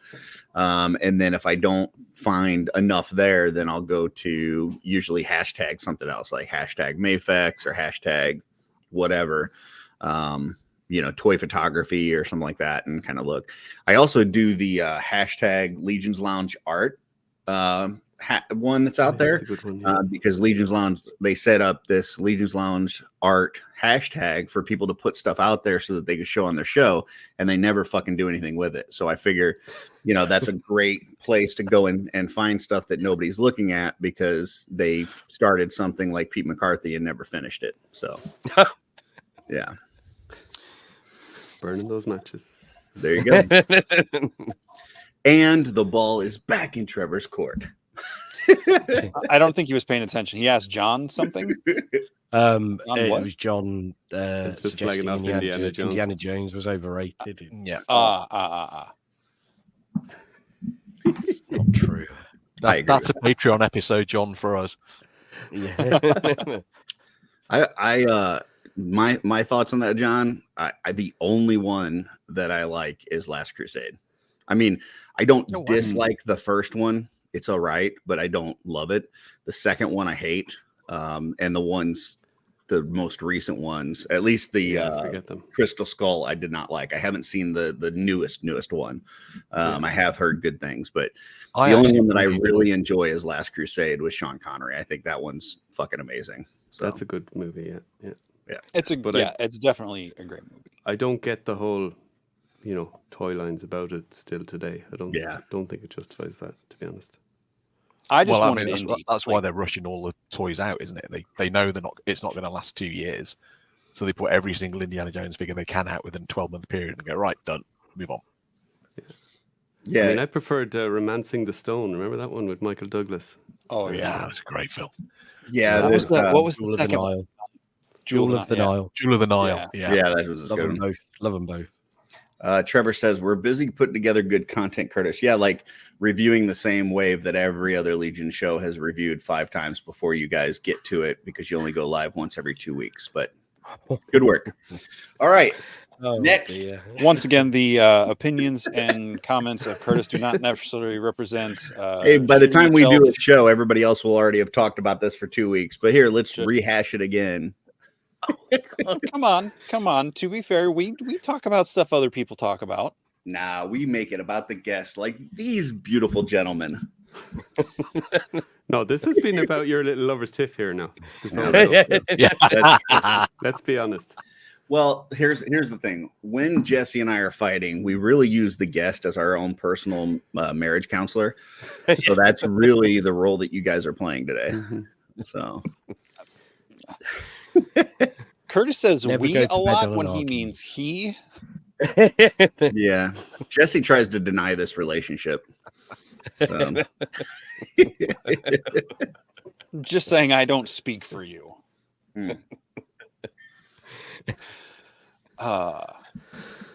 Anyway. By the way, I do love Trevor, just so you guys know. Oh yeah, we know No, it's a I bit. think you Yeah. know. Yeah. You know. I think. Wait, what? I got a smooch from him at Allegiance Con, which was one of the highlights of my week. Oof. We Did anyone get that on camera? got a picture of it, yeah. Yep. Wow. That needs to go up as a profile photo. Oh shoot. Any expectations, hopes, presents? Are we all beyond that stage of life where we hope we get something for Christmas, or did you get anything cool this year so far? Who we starting with? I just give. We'll start with I Curtis. Just give my family a list. I, in the past, have not really liked getting gifts. I'm really hard to shop for because, I tend to buy the shit that I want myself. So I'm really hard to shop for. But my wife last year got me my favorite gift ever, which was just like this little photo book that's got pictures from Legions Con last year. And I told her that's like the gift that I want every year going forward now. So I am very much looking forward to that. I know she does a really good job of not only taking like pictures that we've taken, but she goes and looks at Facebook and pulls up some of the 5 million photos that Cullen posts and takes things from there and throws them in that little photo book. And so I'm really excited to see, what things are going to be in that. Okay. We'll roll it backwards, John. Or wait, before we get to John, Rich, did you say you'd give your family a lecture? Is that what I heard? A list? No. Oh, a list. I mean, I do generally, but no, a list of presents. Yeah. The lecture comes after the fact when they don't buy him what he wants. Yeah. Like, When they don't what? buy them, Things I absolutely. Yeah. think Then you there's do. a PowerPoint presentation and everything. Yeah. Yeah, I like that Spreadsheets lecture are out idea. on display. It's like, what the hell? I'm going to add that to my list. Give family a lecture on Christmas morning. Yeah, Real get quick, a we got lectern a, and everything and sit up front of it. Super chat from Legends Collector. Trevor keeps asking me if I've developed an English accent yet. Can't for the life of me imagine why. Is this Dylan, did you say, John? Yes, yeah. He spent a lot of time with us, so yeah. Mm. As long as you're drinking your tea with your little finger sticking out, Dylan, that's fine. That's the important one. So is that an all British thing, or is that just the princesses? Is that just... Oh, no, it's Posh everybody. British, Yeah, we all do it. Oh no. Are you all? Yeah, they're all posh. Apparently, I do it when I'm eating cake because I got called out on it yesterday by my good lady wife. I was using a fork to eat a piece of cake, and she's like, "Your finger's sticking out." I was like, "What?" She's like, "It's so cute." I was like, "Yeah." You see, they're so posh. They use cutlery to eat cake. Yeah, I know. Come on. Rich actually plays with his fingers with his pinky out. It's weird. Yeah. For some reason, it all sounded like Princess all of Diana. his Templars, he pulls the finger out to the side. Oh, shoot. Wow. Is that Guion? Yeah. goodness. Okay, John, what about you? Anything you're looking forward to or anything like that? Yeah, I mean, it's kind of, when you get to a certain age, you kind of can generally, if you're lucky enough, buy stuff for yourself during the year that you want, us with the collecting and everything like that. But there's certain things that you kind of, I don't know if it's upbringing or whatever, but, I just kind of could never afford when I was a kid. So I still have that in my head, these are luxury kind of things or, whether it's technology or whatever. So, yeah, I always give my wife maybe a list of something that I would kind of like to buy for myself, but maybe wouldn't justify the money because I don't really need it, So could have been. So Okay. yeah, this year I gave her a set of headphones that I wanted that I don't. I mean, you see, I have perfectly good headphones here, but these other ones are a bit better. So, but I couldn't really justify that. But if it comes as a present, super, So it's that kind of stuff. Okay. And that's where I guess then the collecting is, I separate that out into a different bucket, because that kind of is its own thing. That's a hobby in itself, I heard that you give gifts to your comrades to make their audio quality better on the show. I have done that, yeah. Yeah. The ironic thing is, Or because it's I'm just up here, it's just my life better because, if he drops his mic 3 times in the episode, I have to go in. look, I brought it with me to North Wales. I Yeah. just forgot that because I'm having to go on 4G, I have to plug my phone into my computer, so I can't plug that you microphone didn't bring in. So an I couldn't adapter. understand it. Gotcha. I mean, it's a bit different on a live stream because you have to go with it. But when it's the recorded podcast, I feel like on that format there isn't much excuse for audio that's kind of annoying. Yeah. A live stream. So you're calling me annoying now, John? Seriously? No, but to the listener, okay, if you do, I'm not going to do it, but if you do boom on the microphone and drop it on the ground, and that's in someone's ears in the headphones as they're kind of going about their day, that's not much fun for anybody. And when it takes me, a few seconds to edit it out, it's just finding it. I used to have a notepad before of the points where I'd have to especially look for. Yeah, I think what has happened here is that you guys have been around the domestic arguments of me and Jesse, and now you're starting to pick up on it. And I just don't know that I like that. Like, I want you guys to be, in love with each other. So a little while back, and I'm not sure if it was at Legions Con or not, but John described the three of us on our podcast. And he said Mal was the pleases everybody, doesn't have a harsh word to say. John was like, I'm the middle of the road guy. I monitor everything, make sure it all works well. And then Rich is the prick. So, we know where we stand on that one. Everybody's got their role to play. That's what, I say all the time. Like, people talk about me being a jerk on here, but it's like Jesse's such a nice guy. Like, what other role was I going to play? Like, I could be the nicest person that I want to be, and I'm still not going to match Jesse. So I have to play the role of the jerk. So. You can turn it off when the show's over, Curtis. That's right. Yeah, you're a method actor, aren't you? You have to stay in character all the time. That's it. Yeah, it's good cop, bad cop, and he's clearly good cop. So I mean, I tried playing bad cop in a conversation with him and Dooch and Sean this week, and I almost fucking killed him. Like, I was so mad. I was like, why is Jesse like really sticking to his guns on here? He's being a total asshole. And then Dooch is like, yeah, he's acting like you. And Jesse's like, oh, you got me. I'm like, you mother. Oh man. I tell you what, don't you use me on me. Yeah, which is why sometimes on My Wife Is Going to Kill Me, when Steve and Pete are trying to both play that role, it can get a bit annoying. It's funny, but if it goes on too long, it can be like, oh, lads, one of you has to give in now, Yeah. and the audience will respect more the one that gives in, but none of them will do it, I can't do it verbally. Like, it has to be like typed. Like, if I was saying that even in like recorded voice messages, I wouldn't make it, or yeah. Yes, it only works when I can type. But unless how about unless he's doing setup or tear down at a show, then he can just be the biggest dick that he wants to be, and it's fine. He doesn't even have to try. So I feel like there's a story behind this one. We're not going to ask.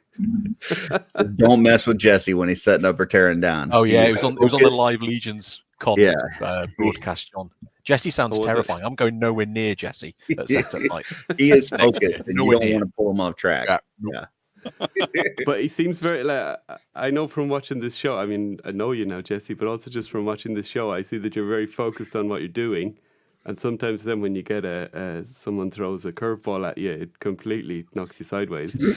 And I see that when you're setting up stuff and you have your plan, and maybe you've gone through it mentally in your head the night before where you're going to start and what you're going to do, and then somebody comes in and completely turns it over. Yeah, I can see what's going to happen there. Oh, you're moving boxes around and setting up dozens of figures and heads and stacking shelves and building stuff. Here's a tiny little fragile head that you need to keep track of.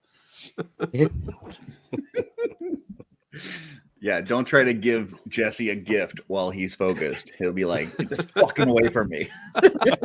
Okay, I spent 3 days painting that, but that's okay. Sounds good. I mean, I was going to sell it, but you said you wanted it, so... Anywho, I like, would you walk in while I was taking a dump and be like, oh, hey, here's the thing you wanted? You know that I would. Well, I know you would. You're like, That's why I lock the bathroom door, even when I live alone. Rich, how about you? You said you give a list, but was there anything specific this year that you're hoping for, or have you gotten? I not only did I give a list this year, I just bought them myself. Okay. There you go. That's the way to do it. Yeah, so there's a couple of G.I. Joe classifieds. I've got my first Jada Toys Street Fighter figure, which Oh, I'm really which hoping one? I'm going to love. So that means I can sell my Storm Collectibles ones. Which one? Chun-Li. that's a good one. Chun-Li. So watch I'm out waiting the to Jones see. Yeah, 1, 2, I'm 3, really 4 hoping I like for it, those man. Storm collectibles next week. Exactly. Yeah. eBay will be flooded with Storm Collectibles post-Christmas. Starting with Chun-Li. I don't have a Horseman- Storm Collectibles one, actually. Horseman Oh. Warlock says, "Thank goodness there were no curveballs last week." If you have not watched last week's episode, if you're watching today or you're watching on replay and you've not checked out last week's episode with Van, let me tell you, just watching for Jesse's reactions is well worth the price of admission. You have which to is watch free. like this. So, You know, yeah. I often like apart from maybe with your shelf selections, you know, kind of looking at the pictures to see what you're talking about. I'll often listen to you like a podcast because I'm doing stuff and I just I want to do it on the Monday morning or whenever, and I have time to listen to you, but I don't have time to watch you. So, but that one I had to watch because it was just too funny with what was like, you know, because if it's just 5 people talking, you can listen to it like it's a podcast. But if there's some shenanigans like that, you have to. There was That's all definitely I'll some say, folks. shenanigans. So, yeah. Oh, for sure. So, Mal, how about you? Yeah, I mean, I'm like Curtis said, you know, if there's anything I want, I buy it during the year, and I think being single, perhaps even more so. So you know, it's just about hanging out with my folks, as sad as that might be at this age, and eating good food because they both cook very, very well. So yeah, Mal, there is nothing A wrong with that at all. booster pack for Tinder or something? Is there some sort of a, you know, they have that? profile booster so you get put up in the algorithm a bit higher? Everyone's literally Googling that now, going, boost pack I for was Tinder. gonna, it'd just be a way for me, just buy me something useful. You know? Store Horseman vouchers. There you go, Mel. That's what you need to tell. Yeah. Anyone, anywhere can buy you those. I'll say I'm in the same boat for the most part with you there, Mal. Like I'm live alone, single, you know, all that. I'll go visit my dad and stepmom for a while tomorrow. I'll probably watch a movie with my mom in the morning, talk to my siblings and stuff. But I know this year I don't know what's coming. I probably not much, which is totally fine. Yes, I'm going to cheeseball out here. Spending time with you, like doing this show with you guys today, is something I've been really looking forward to this week. Yeah, same. And, you know, and even though it can be a little frustrating some of the time spending with my dad and stepmom because of their health issues and stuff, just being able to spend time with them is always worth it. But Curtis surprised me again. He hands me something when I'm not expecting to get handed something. We're talking about like trading parts from a figure that he wanted to buy. And he's like, well, how about just the parts? I was like, okay. And then he's like, well, I got a Christmas thing for you. Can I just give it to you now, or do you want to wait? I was like, whatever you want to do. And he's like, oh, we're going to do it now. So he hands me this like crumpled up like shipping bag. And I was like, what is in this? And I reached in. I was like, is this a Gambit? I said right through. And he's like, twice no. that weekend that he thought I gave him a Gambit. So I pull it out, and it's the Thistlethorn test shot. Which, you know, Thistlethorn's my favorite. It's the only test shot I have wanted. And he said he'd been looking for it for like the past year since he joined the show, and found it like Friday night during setup at Legions Con. So I got home, I put it's packed up in the original Thistlethorn box I got my first Thistlethorn in, and it's hanging on the wall with the one that Mike gave me last year at PowerCon, regular Thistlethorn. So Jesse, I've been meaning to ask you a question about that. Have you bleached it yet? Because I think Curtis said he got it from Travis, didn't he? So just to make sure that it's safe to handle. I put on a hazmat suit and to put it back in that box. So now that it's in the box, I feel safe. I definitely didn't smell it. I didn't run my lips over it. I tell you what, if you thought Embira had a smell, man, I tell you what. No. I hate that story because it makes it sound like I'm a good guy. But also, as far as Jesse getting gifts or surprises, Jesse just won a big raffle yesterday. Oh my gosh. Oh? Yeah. A lot of stuff. Yeah, D Blake makes the he was behind. He was symbol. the booth right behind us at Legions Con. Yeah, know. yeah. So Yeah, that he, guy. I didn't get to see him at Legions Con. I tried to get something from him at Toy Con a couple weeks ago, but every time I went over there, his booth was swamped with people because he just all those plaques, those like Sims, the all that Great stuff. Christmas So gifts, yeah. he was participating in, it was like a group of folks that were doing like charity raffle donations.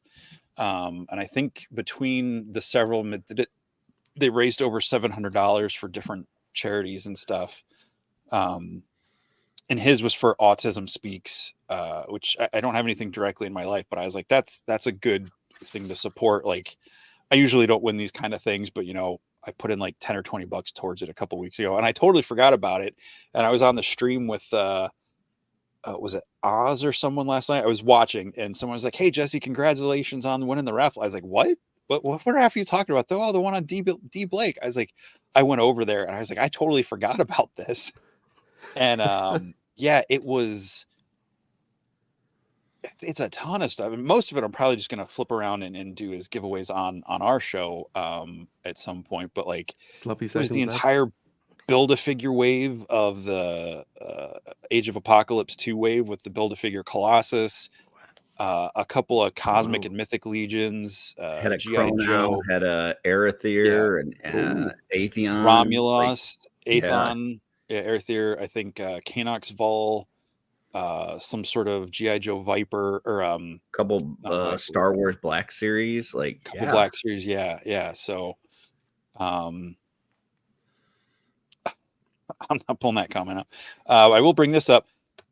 Thomas giving us a $4.99 super chat. Merry Christmas, fellas. Grateful for these friendships and the joy this community brings. And I 100% agree Cheers, with Thomas. that. Yeah. absolutely. We need to get Thomas on next year. Oh, totally. Definitely. Yeah. Yeah. Good. Yeah, Thomas is a good lad. Good crack. Good crack. Hey, yeah. Chris, welcome. It's nice to see you here. I got to meet Chris last year at Legions Con, and he was just such an awesome dude. Just like, he's literally like Lovely guy, yeah.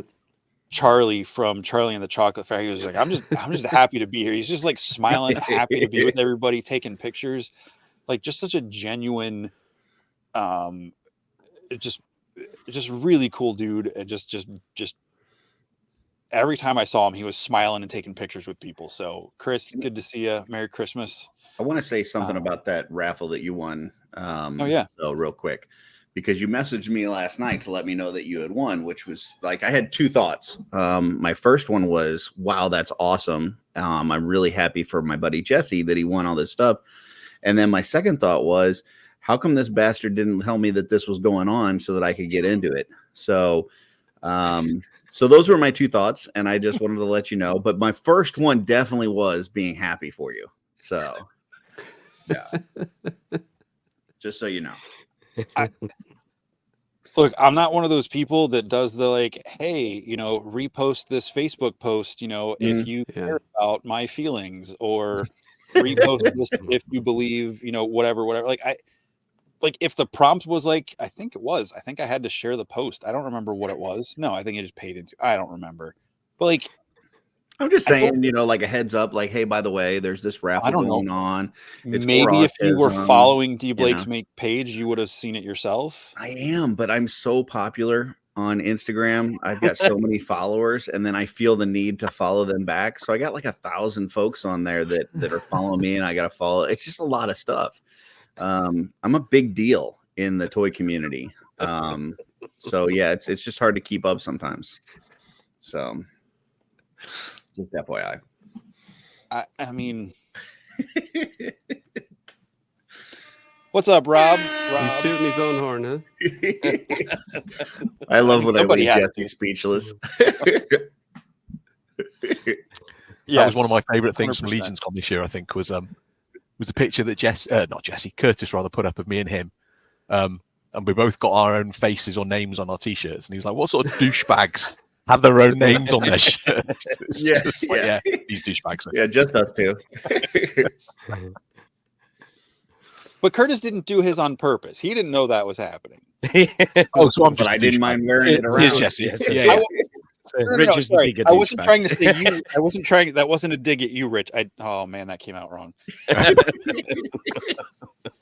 Everybody who's in the cabal, watch out for the Everybody live hand video of me shot- burning the Just Shelve Yeah. It t-shirt in revenge. And give I won't, Jesse it's a a great bigger t-shirt. shovel to dig that hole. Yeah, Somebody mentioned in the comments no one earlier will about put me down faster than myself making a mistake. Well, I know we're past the 2-hour mark. I know you guys have stuff that you Yes. got to get to. Is there anything else? I know you guys have had, you just like us. You guys have been doing. You actually probably done more shows than us this year because you've had some where you've had multiple shows in a week. So Yeah, we did I start know- in March though, so yeah. So I know you've got. The most recent one I heard was where you were having your top picks for the year. You guys got anything else that you want to promote or talk about for these folks? yeah. So we are looking to start a Patreon early next year. So start of January is the plan for the moment. So the format will be a basic tier for $5 a month where we do extra content, which will be a couple of extra episodes. It may not be Legions focused, so maybe other stuff that we want to talk about. We probably, if hoping that people will get on board with it, maybe let the people that get on board shape that content a little bit within what we want to talk about as well. But yeah, that's the basic idea. Can I share my screen here? Sure. That I don't know works. if it'll let you, Okay, but if let's see there's something it you want does. us to share, you can give it to us and we can pull it up. I'm going to see if it works. If it doesn't work, Oh, yeah. It does looks that like work? it's pulling up. What's up, Brian? okay. Here we go. So we have something like this. So you can see it there. So behind the scenes content. So we'll try and make something cool Yeah, out of that. Yeah, I Exclusive don't know content, that which it's is really small, so I don't know if It's they'll be able to THG see version, it. John. But okay. Sorry about that. So, yeah. And the other kind of thing about it, so I can stop the screen share, is that we will launch a Discord community around it. Now, Discord is kind of a chat thing, a bit. It's more of a gamers would be more familiar with it. But the way, like, my first thought about it was to go down the Facebook route again and have a group like that, and that could all work. But there's just so many good Facebook groups that we wanted to see if we could do something a little bit different and more integrated into the Patreon, which Discord will be. And you'll get straight away a tier in Discord related to what you pay. So we will also have as well as a $5 tier, a $10 tier, which we have a exciting project that we don't have details on yet, that we're going to try and do something special for those type of for those backers. It's very exciting. Just say that. Something along the lines of like 3D printed stuff, and customizing that kind of side of it. And those people will also get after 3 months of membership, they'll start to get merch that we'll try and. is there a tier that gets you like extra mentions on the show or producer Yeah, so then credits? there's the money waster tier, which is the 20, which is exactly the same as the 10, but you just want to give us more money. And that's actually, the benefits are actually listed that way. So basically, it's the same as the 10, except that you want to pay more for the 10. You described And it as a obviously you Curtis will tier, get- didn't you, John? Yeah, and then what you talk about that person, how much you appreciate them and love them, and maybe There was have talk- guest apperances or something. There was talk Exactly, of personal yeah. phone calls, wasn't there? for Exactly. Yeah. There you go. Yeah, and the part of the kind of part of the kind of basic tier and also up is to try and get more people involved in, if we do bonus stuff, whether it be live streams. So we would do like a public live stream, but maybe some people from our community through the Patreon would join us on the live stream and do it like that.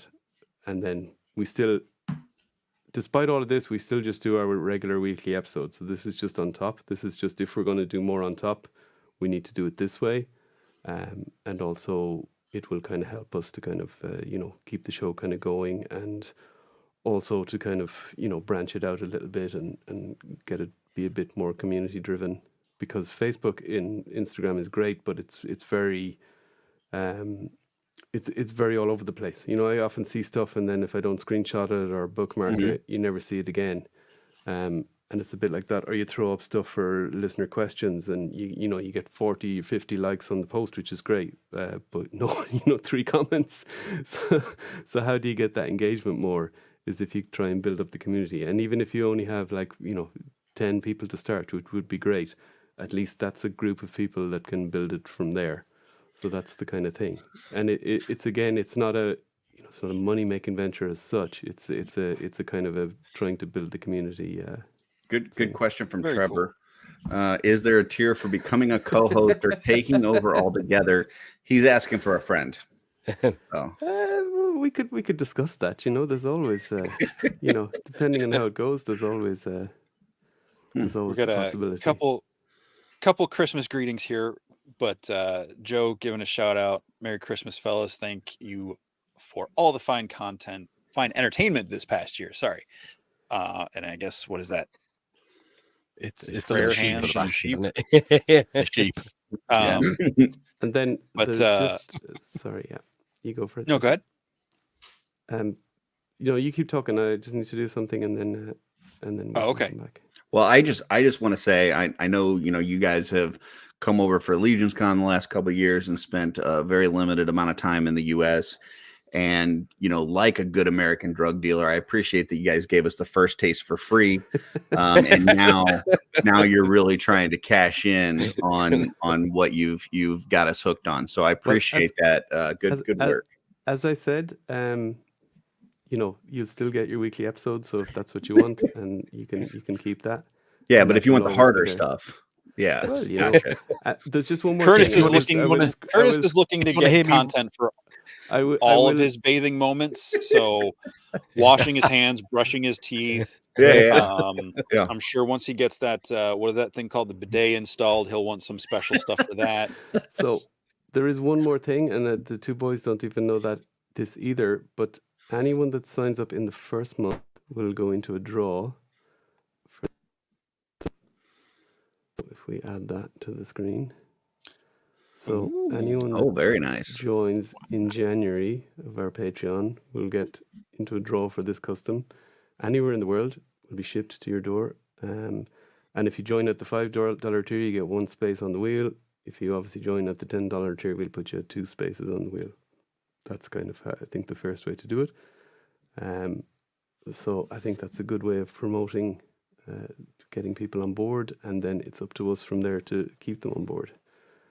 But so even if you just want to get in a raffle. And how do they get to your Patreon stuff? Yeah, so we will promote it through our podcast. Obviously, next week's episode is coming out on Friday. So we will. So it's not available yet. And that it's not available yet. No. So I'll publish the Patreon page on the 1st of January, so that people can get a full month of value. We're going to try and have some exclusive content already there. If not, it will come shortly after there, depending on our schedules. Through the Discord as well, there's a possibility to do live voice chats and live video chats, a bit like what you do with the customizing on Facebook Messenger. We're going to try and do a bit of that over the time. And obviously, it mightn't always be all 3 of us, but one of us to kind of moderate there or whatever, and possibly then obviously use members of the community will be able to also, as we go along, run their video and voice chats and that kind of stuff. Beautiful.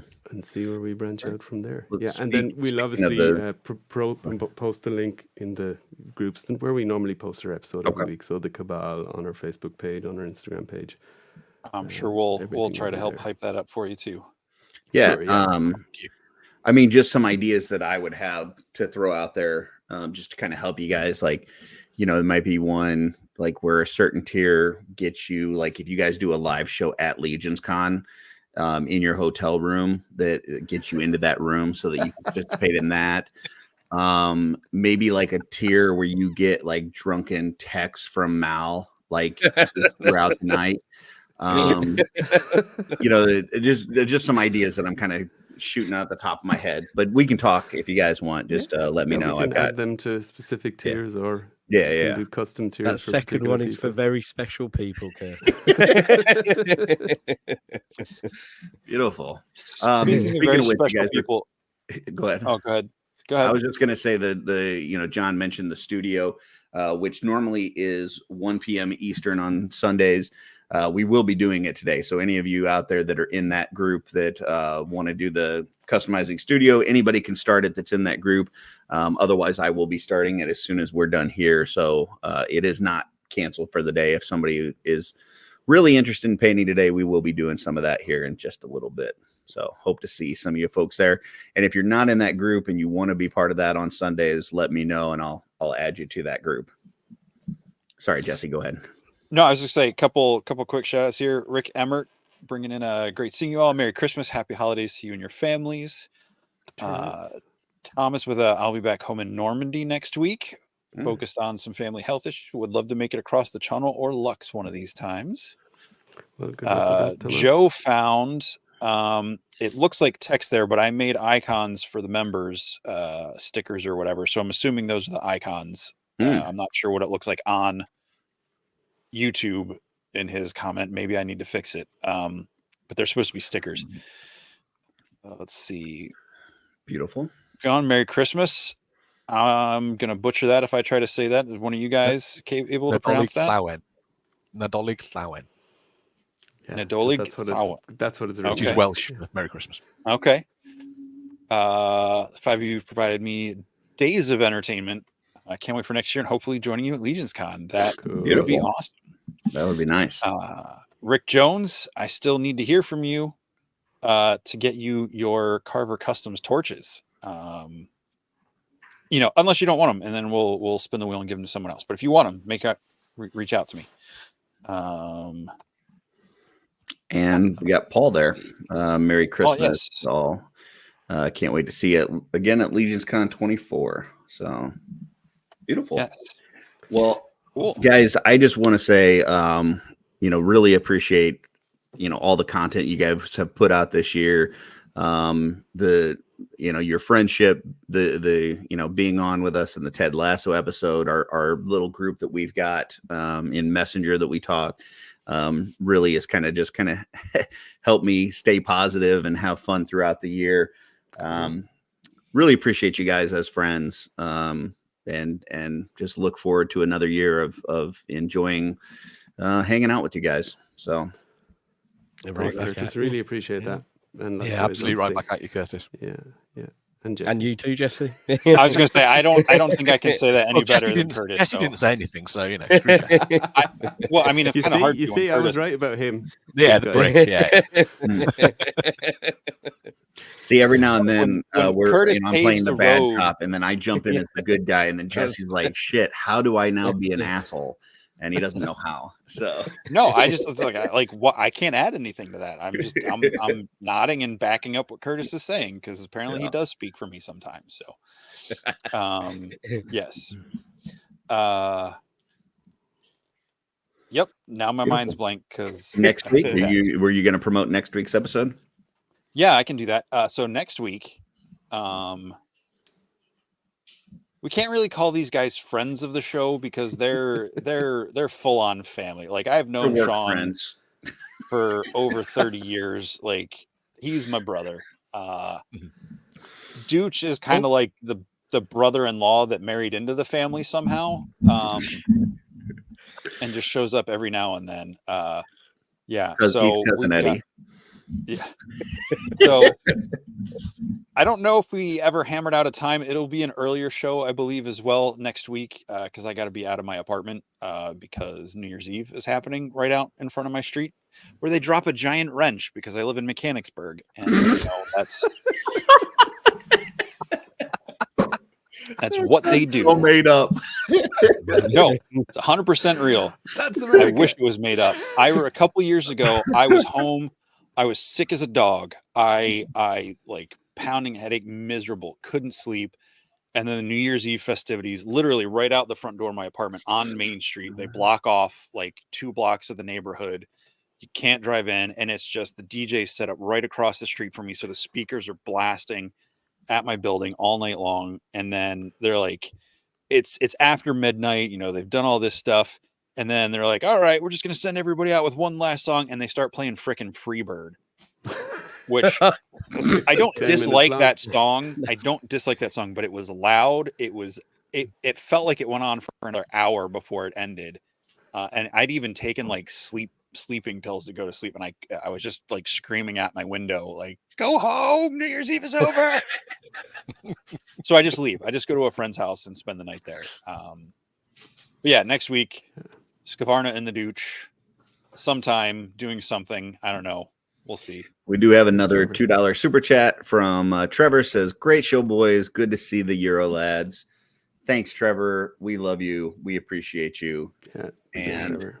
we'll see you in a couple weeks on your next show. Yes. So Yes. I believe they're doing a show on the 8th, if I remember right.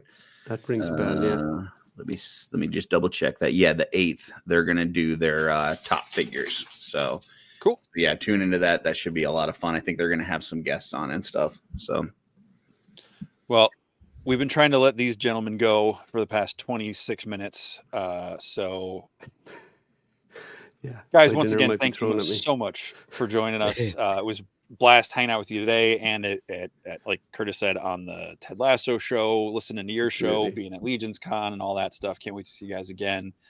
Yeah, folks, keep your eyes out for their Patreon and all that extra goodness coming up. We'll make sure we post some links here. And Cheers. I think that's it. Merry Christmas to all. Yeah, Cheers. no, Merry Christmas. Not only Samhain, everybody. Yes. We got some Christmas sound effects, maybe. I don't have Christmas on. Oh, there we go. nice There you go. production quality, way up. Nice. Patreon, baby. All right, folks. Thank you for tuning in. Cheers. Guys, feel free to Thanks, bounce out. I don't think we have anything to really wrap up, Curtis. So we'll just